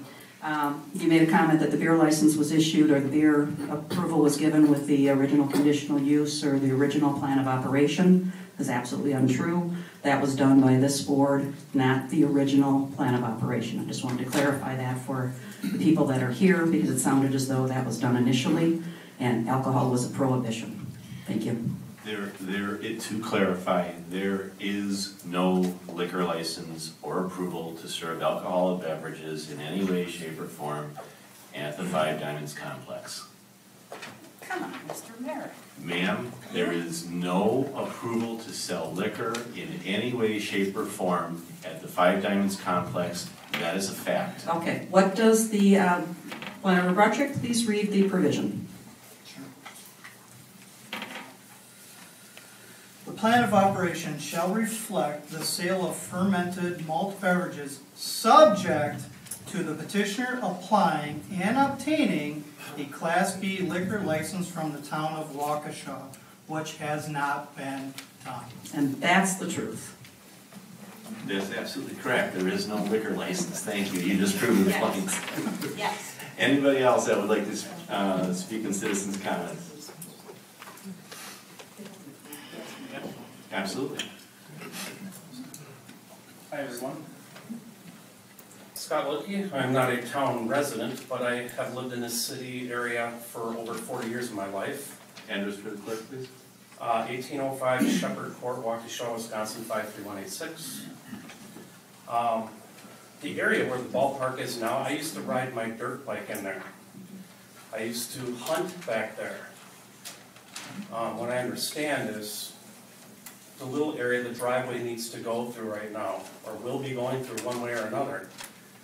Either this ordinance gets changed, and he can merely put a culvert in and do a typical driveway, otherwise he's gonna have to do some other expansive structural things to preserve the buffer zone, is that correct? Yes. And if this ordinance doesn't get changed, then there's other individuals who live in the hundreds and thousands of conservancy and wetlands that are in this town, and they have a driveway going through, and they don't have that, and it's in that buffer zone, they're gonna have to change their driveways? Is that true? Could that happen? Question, Attorney Mason? Well, there's an argument that my concern, my legal concern when I was told that driveways have been placed through wetlands and culvert structures have been built in wetlands, that they were done illegally. So this will legalize those that may have, that we know at least one was done. And all comments were made earlier that the town board would not have allowed it. Driveway approvals don't go to the town board. So that's how it would have occurred. Is my understanding, and the building inspector isn't here, but my past experience is that driveway approvals don't go to the town board. So people would come to the building inspector, they would say, I've got all my permits from the Army Corps of Engineers and from the Department of Natural Resources to put my driveway in, and he'd give them a building permit. And my concern that those are illegal. So it would be legalizing any of those who were given permission previously. So my question is, what happens at that point? If my driveway goes through the wetlands and it was already approved on a building permit, but now it's we find out it's in violation of this code that hasn't been interpreted properly, can you force me to change it or move it or anything like that? I guess I'm just trying to do that for the benefit of everybody here. Because that's the only question I want to know. What happens to the people who do have a situation where their driveway is illegal at this point? My understanding is, and we have similar situations, that if a complaint is received, we have to go and follow up on the complaint. And then we have to deal with it. If the investigation would find that it was illegally constructed, we'd have to deal with that problem. I can't tell you what the solution would be at that time, whether they'd apply for a variance or whether they'd sue us or what they would do, I can't say. Or stand up here. But we don't go back and look for violations. We respond to complaints. That's why we have a complaint procedure. So I'm not telling anybody we're going to go out and look for the violations. You know, we don't want to, but it will, if your point is it will legalize any of those that may have occurred, that's true. Mr. Chairman, I want to speak to this issue, but not at this time. We're under citizens' comments. I have something to offer, but I would prefer to wait until we get to the agenda item. I think it'd be more appropriate. Thank you. Anybody else for citizens' comments? I have one quick question, John.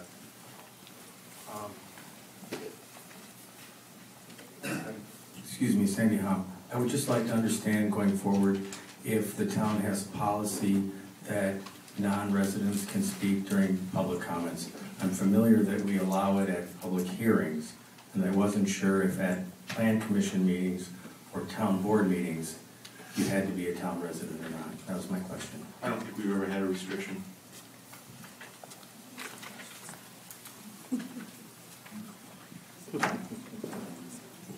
Rudy Zeilhofer, you know my address again, do you? No. Okay. I've heard a lot of people that live in the town of Waukesha speak, most of them against what you're going to be voting on soon. I didn't hear anybody speak for it. I'm wondering why you would even consider changing anything. Why would you change it? The question again is what's in it for the town? Most of the town residents are against it. Nobody's speaking for it. And you're considering changing an ordinance or rules or law or whatever you want to call it. Why would you even consider that? Nobody's speaking for it. What's in it for the town? What's in it for the residents? What's in it for Mr. Kemlick? What's in it for the board? I don't understand why you would consider it when nobody spoke for it. Well, let me understand your question, and perhaps I can address it. Your question is specific to the ordinance reflecting driveways, culverts, and so forth. Right, why would you change anything? Well, the attorney just said because we have some illegal structures, number one. That's number one. And number two, so that in the future, we don't run into that situation again. Isn't there another way to do it without allowing him to do what he wants to do right now? Well, I'm not sure what you're saying that he's being allowed to do. He's not building in the wetlands. You're allowing him to take his driveway over the wetlands. No, we don't allow that. That's allowed by That's allowed by the DNR. He has a DNR and Army Corps of Engineer permit to fill that. He is going to be going over the 30-foot buffer zone. He's not touching it. He's building a bridge over it. He's here for a reason, and he's here looking for approval for something. And I haven't heard anybody speak positively about anything he's asking for. I just hear people talking against it. You're going to be voting on it, and I wonder why you would vote for it if there's nobody for it and the town residents are speaking against it. Okay. To be sure, he is not building anything in the wetlands. I want to make sure that you understand that. The building is not in the wetlands or in the buffer zone. You are aware of that, correct? Yeah, I understand what you're saying. Okay. And the permit to fill wetlands is not granted by us. That's already been done. The DNR has already given him that authority. And he's going over the buffer zone. He's still not touching our buffer zone. I guess my question would be then, what are you going to vote on? Why is he here and why are we here? He's here because he wants to build a building. You came because you wanted to voice an opinion about building in the wetlands, which isn't being done. You're going to be... Excuse me, ma'am. You're not allowed to have any outbursts in the audience any longer, ma'am. You're going to be voting on something to make some kind of a change to whatever the ordinance is. You're going to try to give approval or disapproval of something. Yes. I haven't heard anybody speak for it.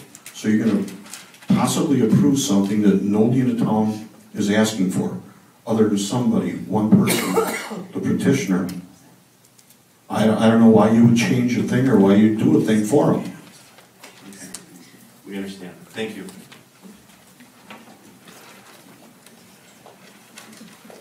I'd like you to allow Attorney Macy to make his full comment about if we allow, currently under town law, a driveway approval through the wetland. I've heard this group say, we don't allow it. There's a provision for it. For you to continue to say that it's his Army Corps is not correct, and Mr. Macy, I heard you say at the last meeting because I watched the tape. You know, you cannot go through the wetlands. Building or driveway, he can't do it unless these ordinances are changed this evening. Is that correct? I believe we don't have conversations we're not supposed to, and I broke the rule before. I assume during the Plan Commission meeting they'll ask me that question. Anybody else for citizens' comments? Seeing none, we will move on. Minutes, February 12th, 2015. Is there a motion? I'll make a motion to approve minutes. Is there a second? I'll second. Any discussion? I go opposite to Stan, wasn't here last week. Okay. Last month, sorry. Anything further? All in favor? Aye. Aye. Opposed? Any abstain? Motion carries. On to 6, discussion and possible action. Text zoning changes. Petitioners Tom Kelnick. Property address West 234 South 3555 West Paul Parkway. Subsection 13-2-10-B entitled Offsets. Subsection 13-2-10-D entitled Accessory Building Size and Location. Subsection 13-2-9 sub 12 entitled In-Law Units. And subsection 13-2-24 sub B entitled Limited Jurisdiction. And section 13-3-3 entitled Conservancy District. And this will be for a recommendation to the town board. Mr. Chairman? Supervisor Fisher? If I might, I have comments on several of the proposed ordinance text changes. Many of them are grammar in nature, but I'd like first to talk to the 13-2-10 offsets. Pardon me? Yes. I desire not to argue with anyone tonight. The temperature in the room is warm enough. I understand there's a lot of passion, but I do think it's time to dispense a little bit of truth serum. I have been on the Planning Commission for approximately 30 years. Had the honor and pleasure of serving with, if I missed somebody tell me, but at least 4 people in this room, with Ms. Van Sock, she indicated since 1995. Mr. Flanagan for many years. I won't embarrass you and ask you when you began. With Chief Buchholz for many years. How long? Okay. For many years. Started when I was 16. Okay. You're 34 now, it's 18 years, right? Okay, with Chief Buchholz. Good to see people laugh a little bit. We need a moment of that, I think, to break the tension. But with Mr. Flanagan, Chief Buchholz, and with Mr. White. Many of yours for 5 people in this room having that discussion.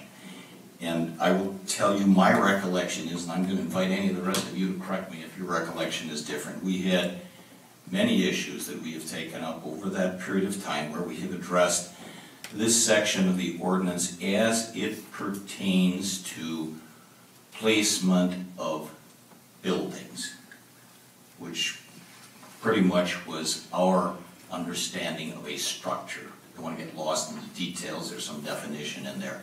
But placement of buildings. And on many occasions, with the assistance of professional planners, we looked at the issue of where the conservancy or wetland was, what the 30-foot offset was, and to the best of my recollection, correct me if I'm wrong, I don't think we violated that provision of the ordinance that's been there for many years, and I think appropriately so. Because it's our ordinance and buildings should not be placed in the wetland within that buffer zone.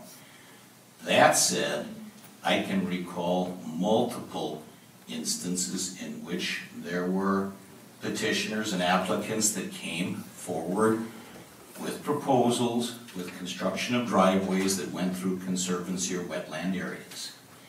We looked at driveway widths, provisions of our ordinance for pull-offs for fire trucks and other emergency vehicles, culverts and things of the like. I don't recall any discussion or any action taken prohibiting the construction of driveway in those areas.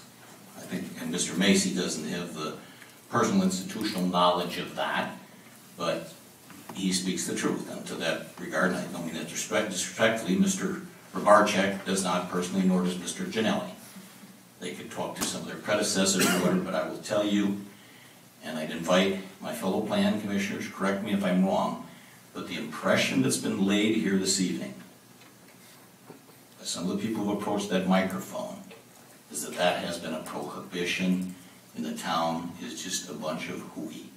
It's nothing more than that. So then we get into the issue. I mean, I have never considered that to be a violation of the ordinance, and to the extent that we're attempting, I think, to clean up some of that at this point in time, I'm going to support that part of the ordinance. And my understanding of it is that by so doing that, we were in compliance with the ordinance.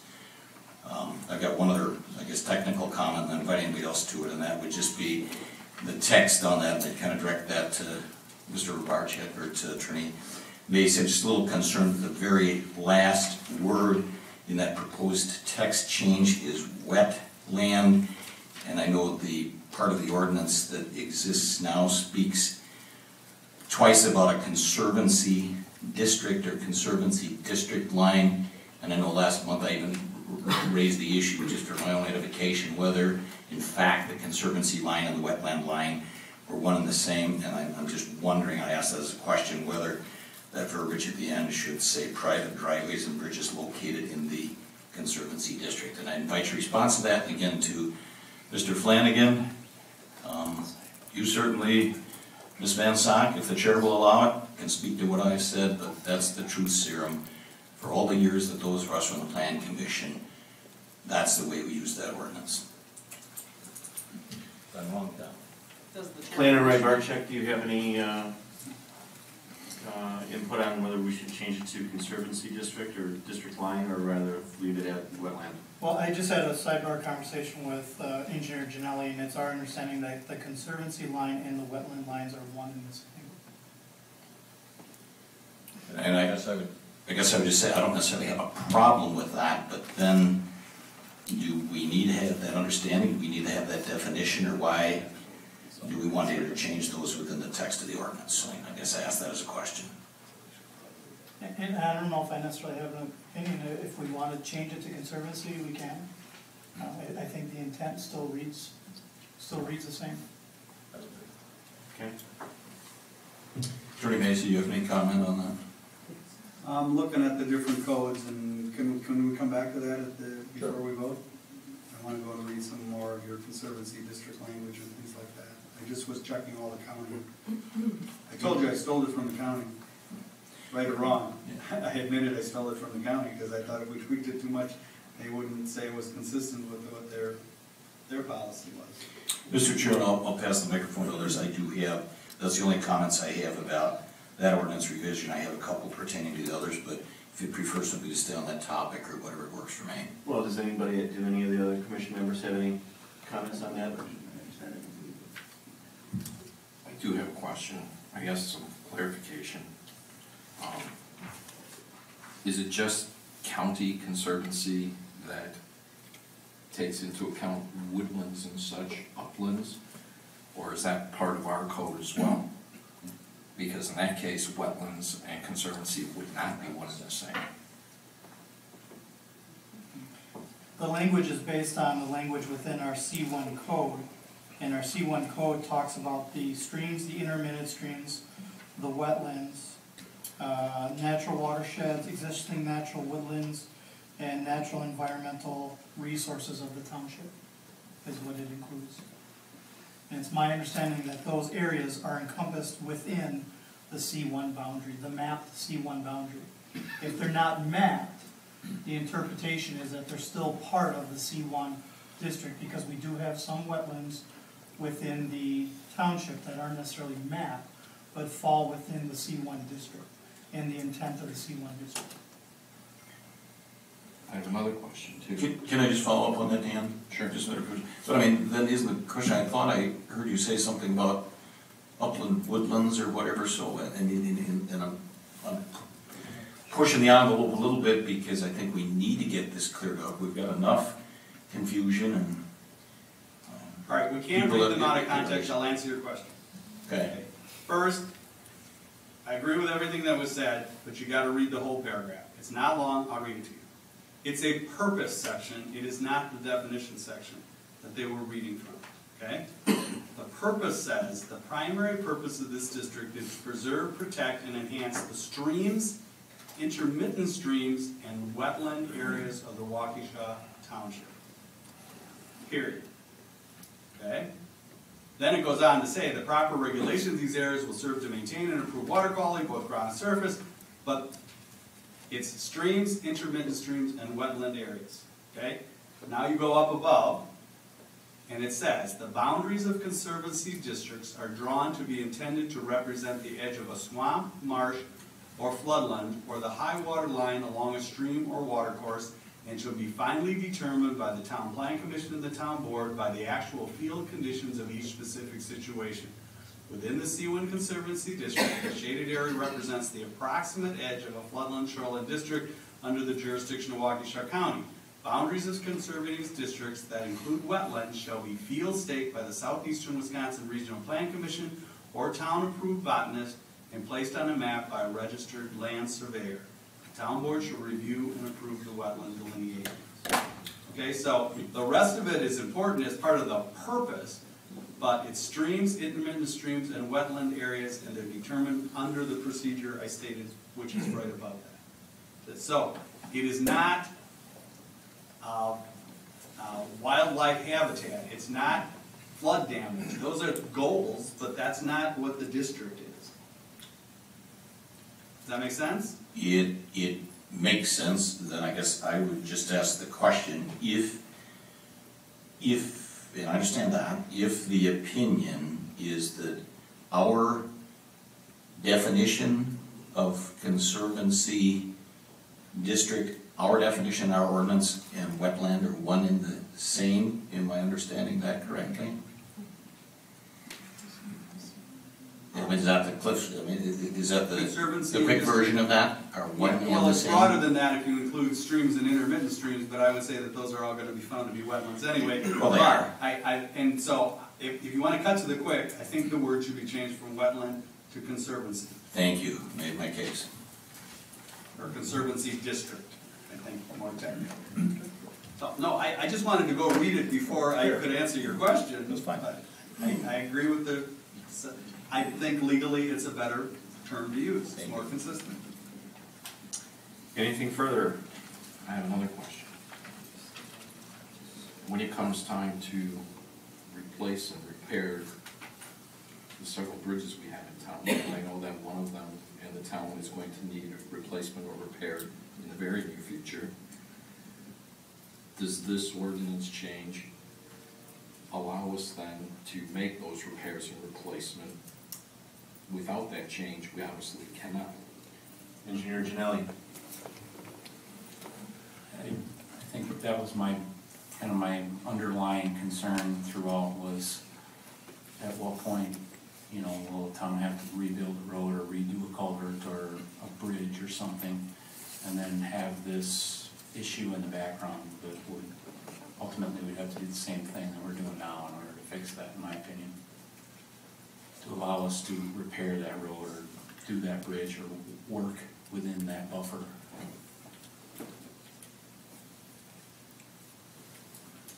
Does that answer your question, Chief? Mm-hmm. I just make sure everybody's speaking into their mics, so then the video gets it. Anything further? Do we want to take each of the proposed changes one by one?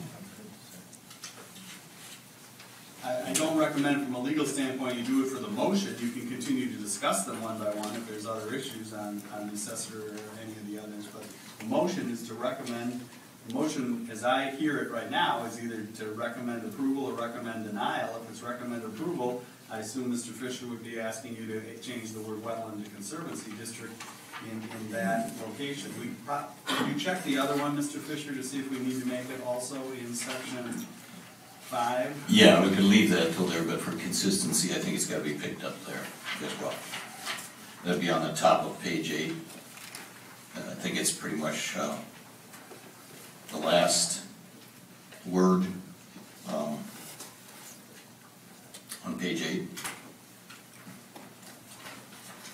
Yes, and in A. Correct. 1BA, the last word would also have to be stricken.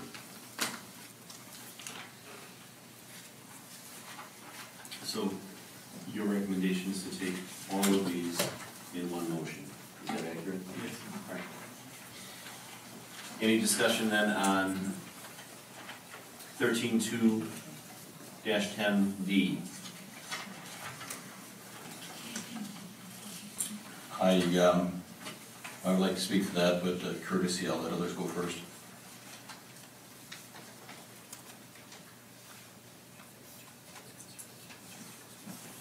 I don't have any questions now.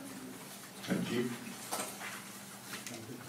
I'm looking at my notes here. And then again, mine is a language issue, but on the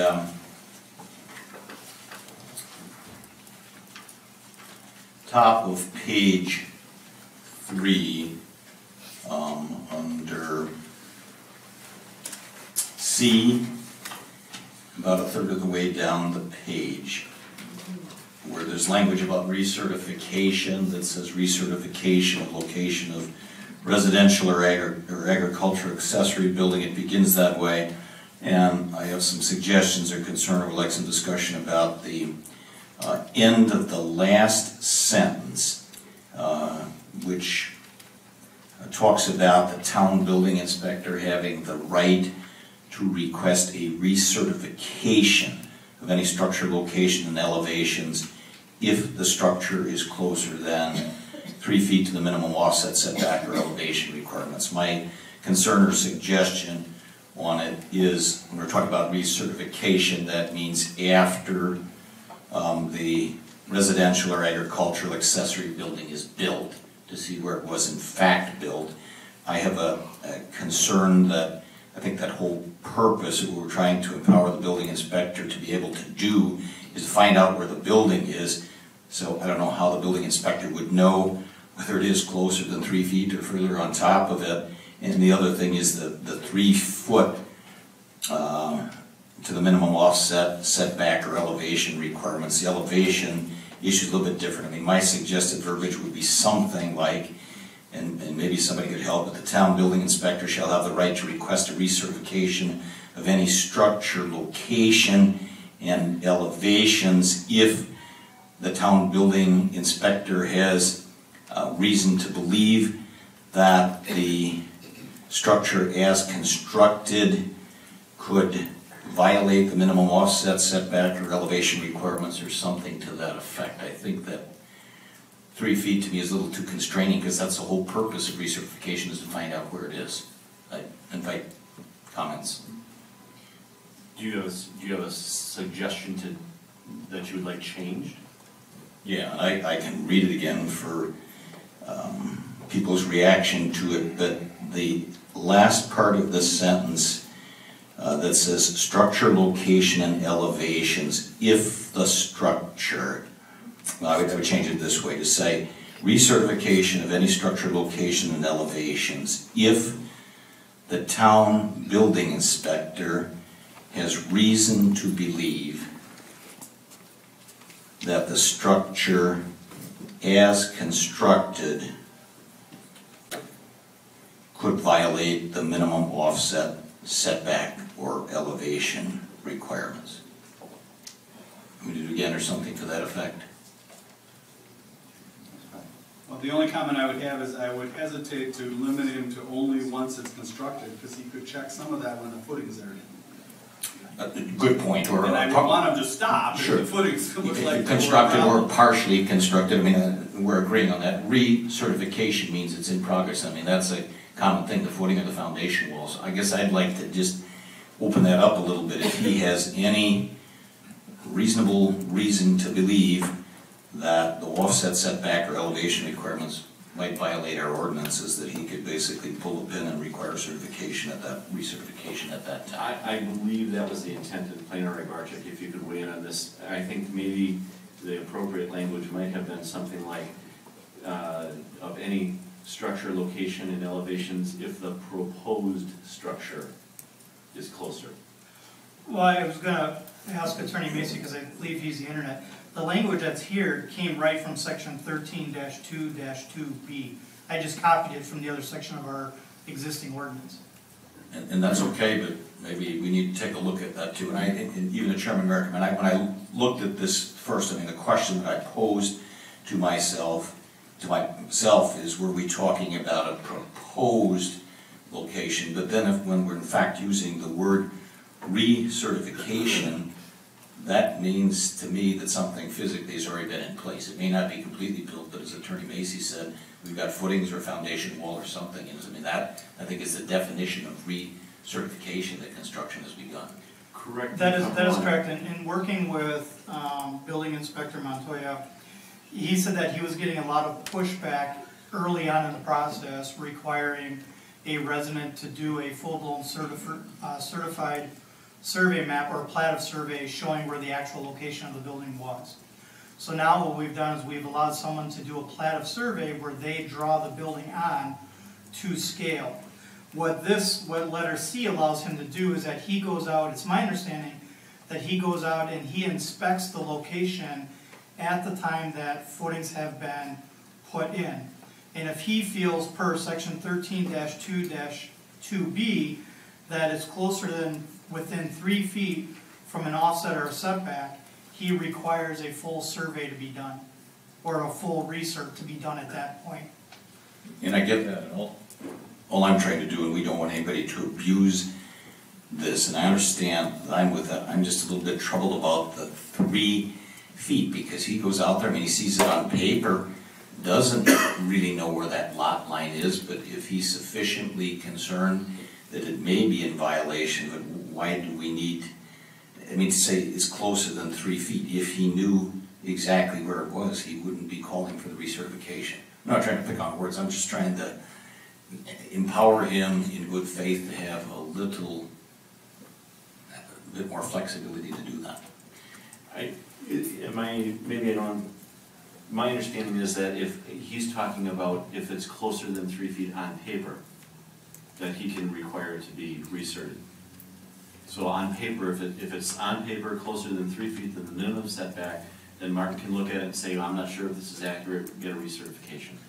That begs a good question. I mean, my first scribbled note when I read this was to change it to say, if the structure as proposed is closer than 3 feet.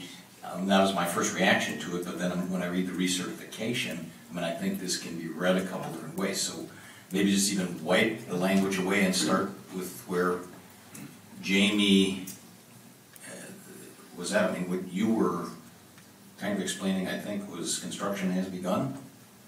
That was my understanding, is that when Martin goes out and inspects it before walls physically go up, that if it's within 3 feet of a property line, he can request a recertification before it goes any further.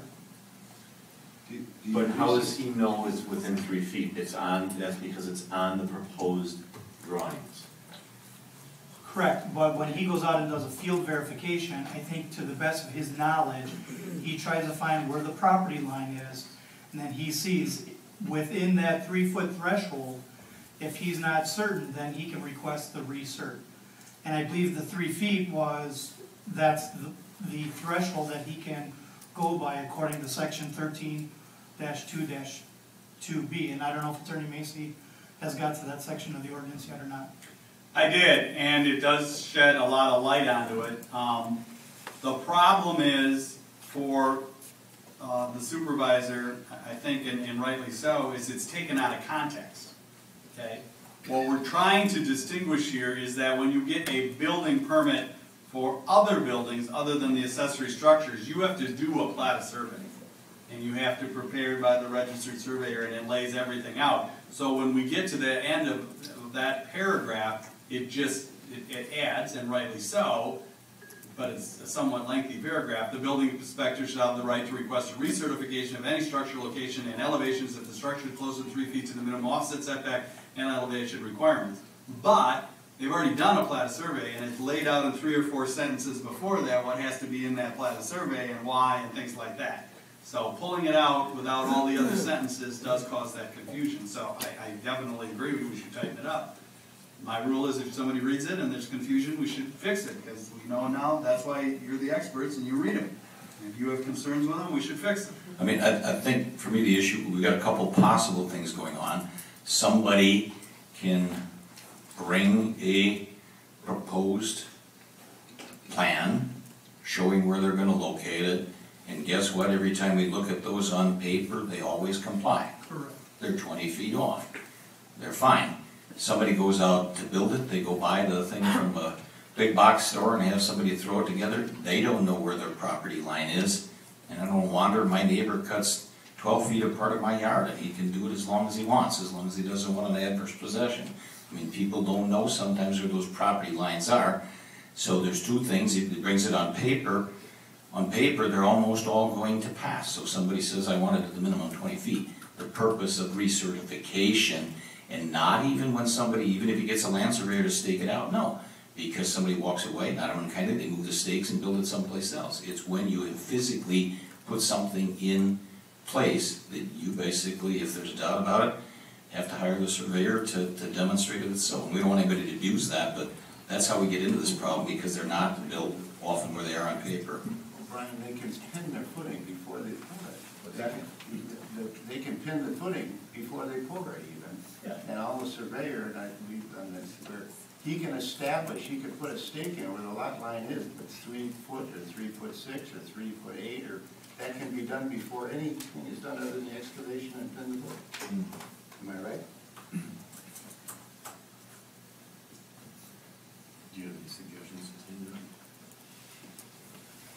Well, I have a policy, I have first a question for, and Martin's not here, so I'm hoping the engineer or the planner know. Is there a certification of an accessory structure to begin with? 'Cause this is recertification, so that's the first thing we have to clear up. The way that our policy or way that the accessory building ordinance works now is that if you have a plat of survey and it's to scale, you can utilize that. If you don't have a plat of survey, then we require a full certified survey map done of the property showing the location of the new structure. But there's not like a certification for stakeout or anything. I mean, they build it on paper. Not that I am aware of unless Martin has one. I don't think so. I thought when they encroached within, like 2 feet of the lot line, you guys always made them resurvey that lot line. When they encroached that, within that 2 feet line. Well, and I think here, per the ordinance, it was within 3 feet. Right, but I thought. Right.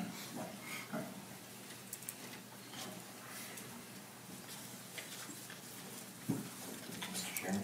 Yes, sir. Since we've opened this up for change, why are we restricting it just to residential and agricultural buildings? Why are we discriminating?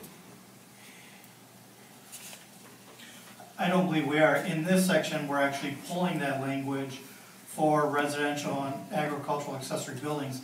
I think in actual 13-2-B, that encapsulates all of the other building going on in the town.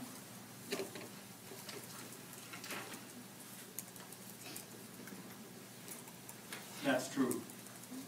That's a true statement. The other buildings are regulated under a section called building permit, section 13.2.2.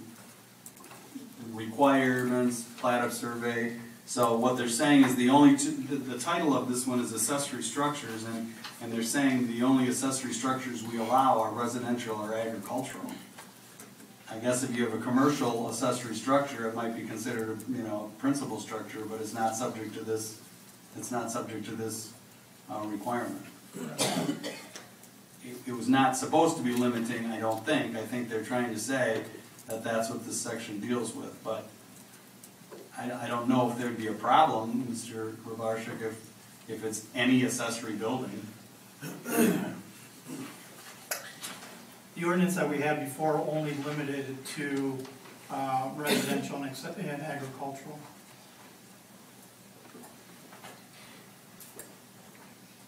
Supervisor Fisher, would we satisfy you if we put in the town building inspector shall have the right to request a recertification of any proposed structure location and any elevations if the proposed structure is closer than 3 feet to the minimum offset? I think that, I don't like the word proposed in there again, because I mean, if somebody comes in, and let's say they're supposed to be 20 feet off the lot line, and they bring us a piece of paper that says that they're gonna be 24 feet off the lot line, okay?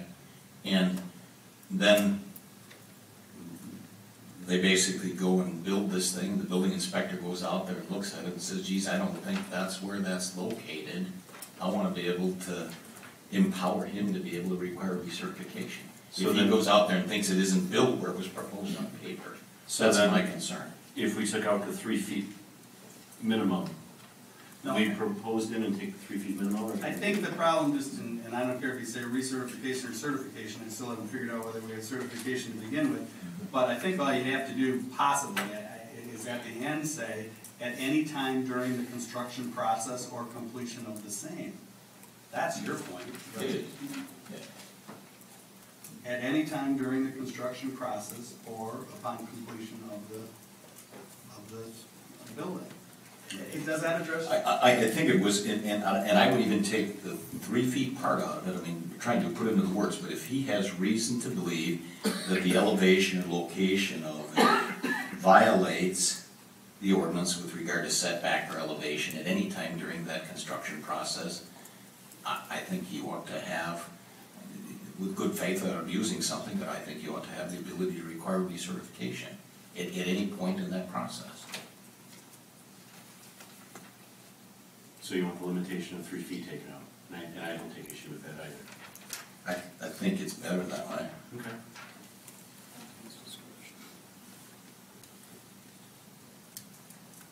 But I think ultimately we're trying to get to, with this, the building inspector is the one that's gonna have to implement this.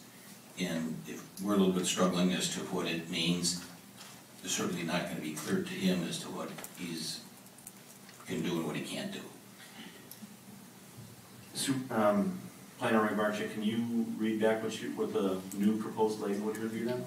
I need the second part of Attorney Macy's comment. I have, at any time during the construction process, Or upon completion of the building.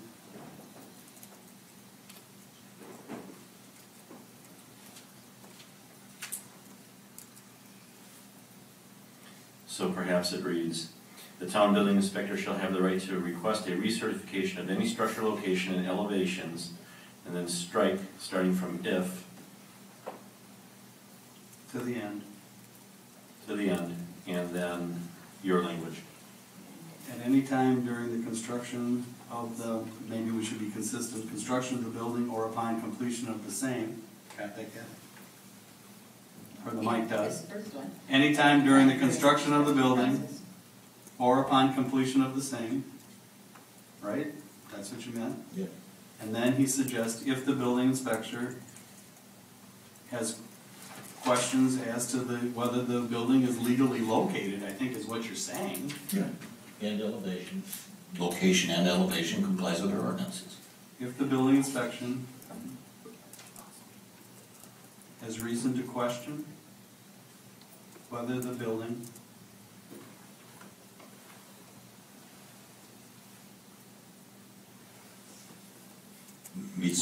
location and elevation meet the requirements of the code? Yep. Offset, setback, and elevation meet the requirements of the ordinance.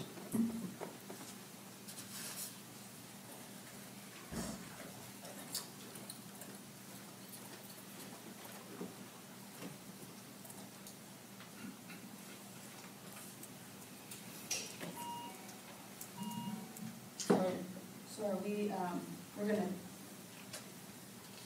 going to, after certification of location, are we start keeping all of the first part of this, or are we starting completely over? No, we're starting from town building inspector other request and any structure and elevation and stopping here, and then carrying forward with what you have. At any time during the Yes. construction process. Completion of the same, the building inspector has reason to question whether the building location and elevation. Let's go ahead and read that so everybody has a clear understanding. I got it.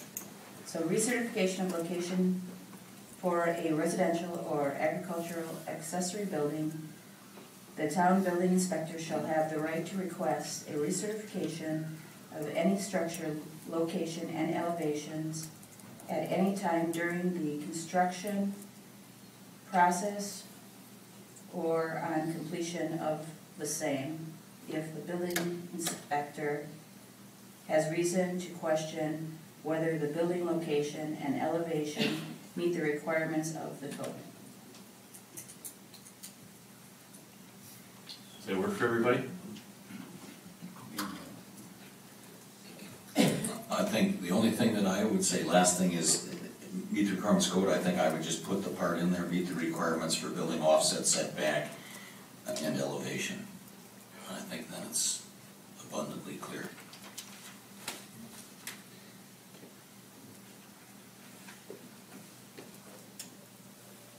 Meet the requirements, instead of the code, meet the requirements of offset and setback. Meet the requirements for minimum offset, setback, and elevation. Got it. Section 13.2-9 sub 12, in-law unit.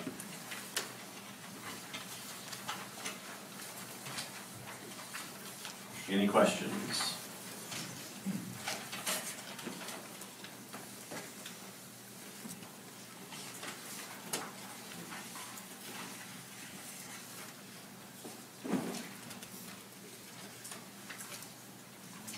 Chief?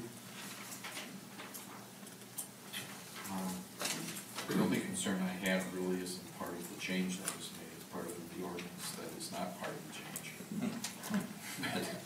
But, I'm not sure if that allows us to make that change or not. It's a pretty simple change. Share it with us. On letter G, it requires them to put in smoke alarms, and we should probably change that to require smoke detectors and CO detectors. I don't believe that we have the authority to force them to put in a fire alarm. What was the intent, if you know, Chief, for the original ordinance? Detectors, alarms was always the wrong word? Correct.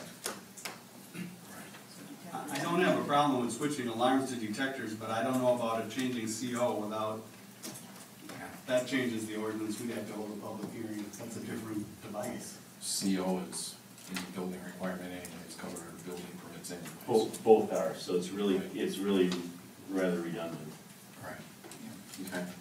Well, It's just a okay. is alarms by technical phraseology a wired system to a company? Is that what your concern is? It doesn't have to be to a company, but it generally refers to a wired system in the structure.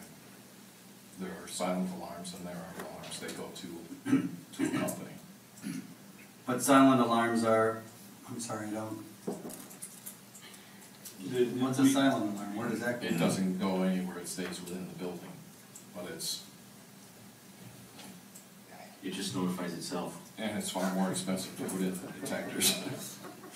I think you want to change alarm to detector. That's the bottom line. Correct. And it's really irrelevant to me that you can say, but. Okay, then let's move on if it's irrelevant to you. Anybody else on in-law suites? I have a little one. How are we gonna stop, I'm not all in favor of this, but how do you stop them turning them into like a duplex? Attorney Macy? Well, the practical answer to that, of course, is you don't. So the best safeguard you have is you put the deed restriction on, and then you respond to complaints if you receive complaints. That's the best we can do. And we have one community that requires every in-law unit to file on a yearly basis that it's still being used only by in-laws and put them in writing, that they just feel that concerned about it, and that's a requirement whenever they approve a conditional use for an in-law unit, they require a yearly report. But it's an actual problem when you allow them, and the more segregated they are, of course, the more potentiality that they could try to rent them out. But there's nothing you can do other than to respond to complaints.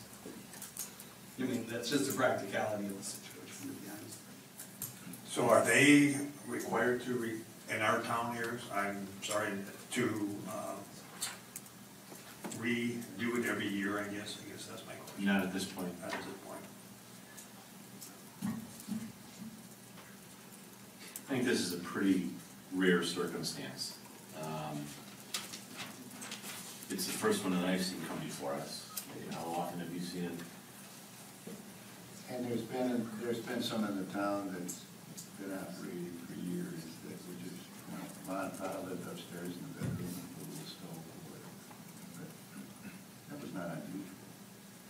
And I think it's the right thing to do because it is, I think, in the future you're going to see a little more of this as families are forced to telescope this. Anything else on in-law suites?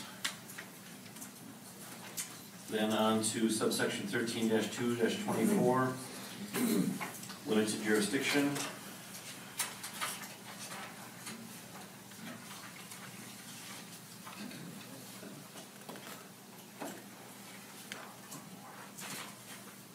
Again, with in-law suites, any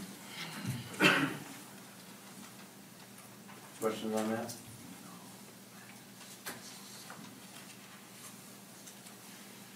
Supervisor Fisher?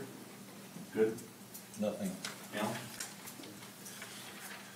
And then on to 13-3-3, Conservancy District.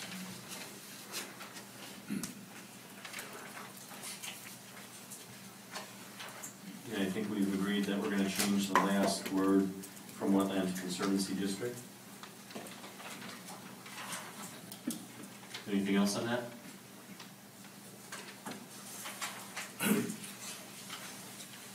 do we have a motion to recommend to the board? Mr. Chairman, I make a motion to approve ordinance number 2015-01 in its entirety, subject to the changes that we just discussed here tonight. And did you say with the changes that we discussed? Yes. Is there a second?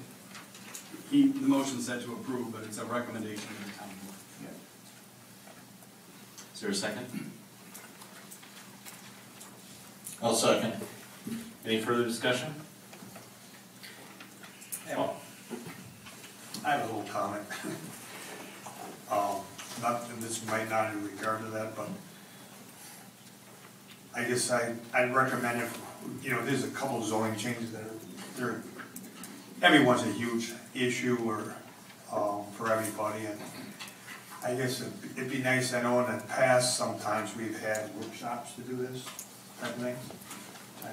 I'd prefer if, we're doing a lot of citizens here tonight.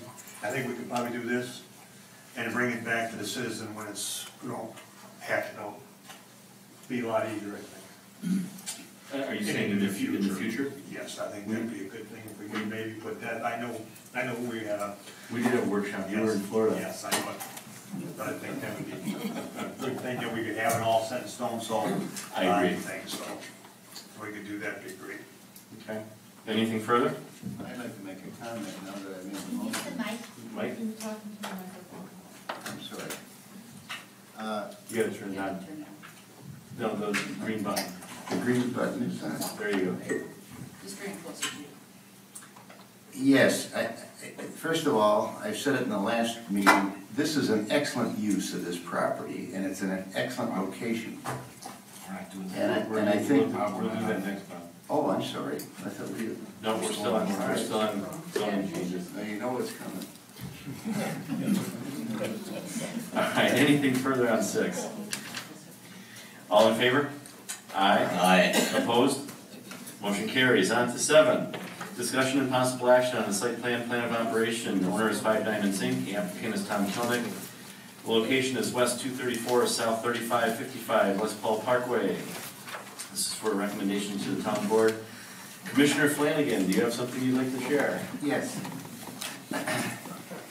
I think we have an excellent use of property here, and I've always was in favor of this baseball park.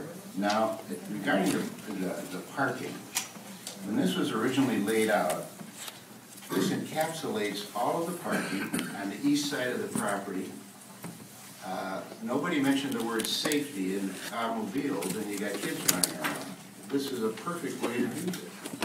So I'm just saying, it'll be a value enhancer to the township, and the proposed building back here is really, it's not in anybody's line of sight. So that's why I'm making a motion to approve.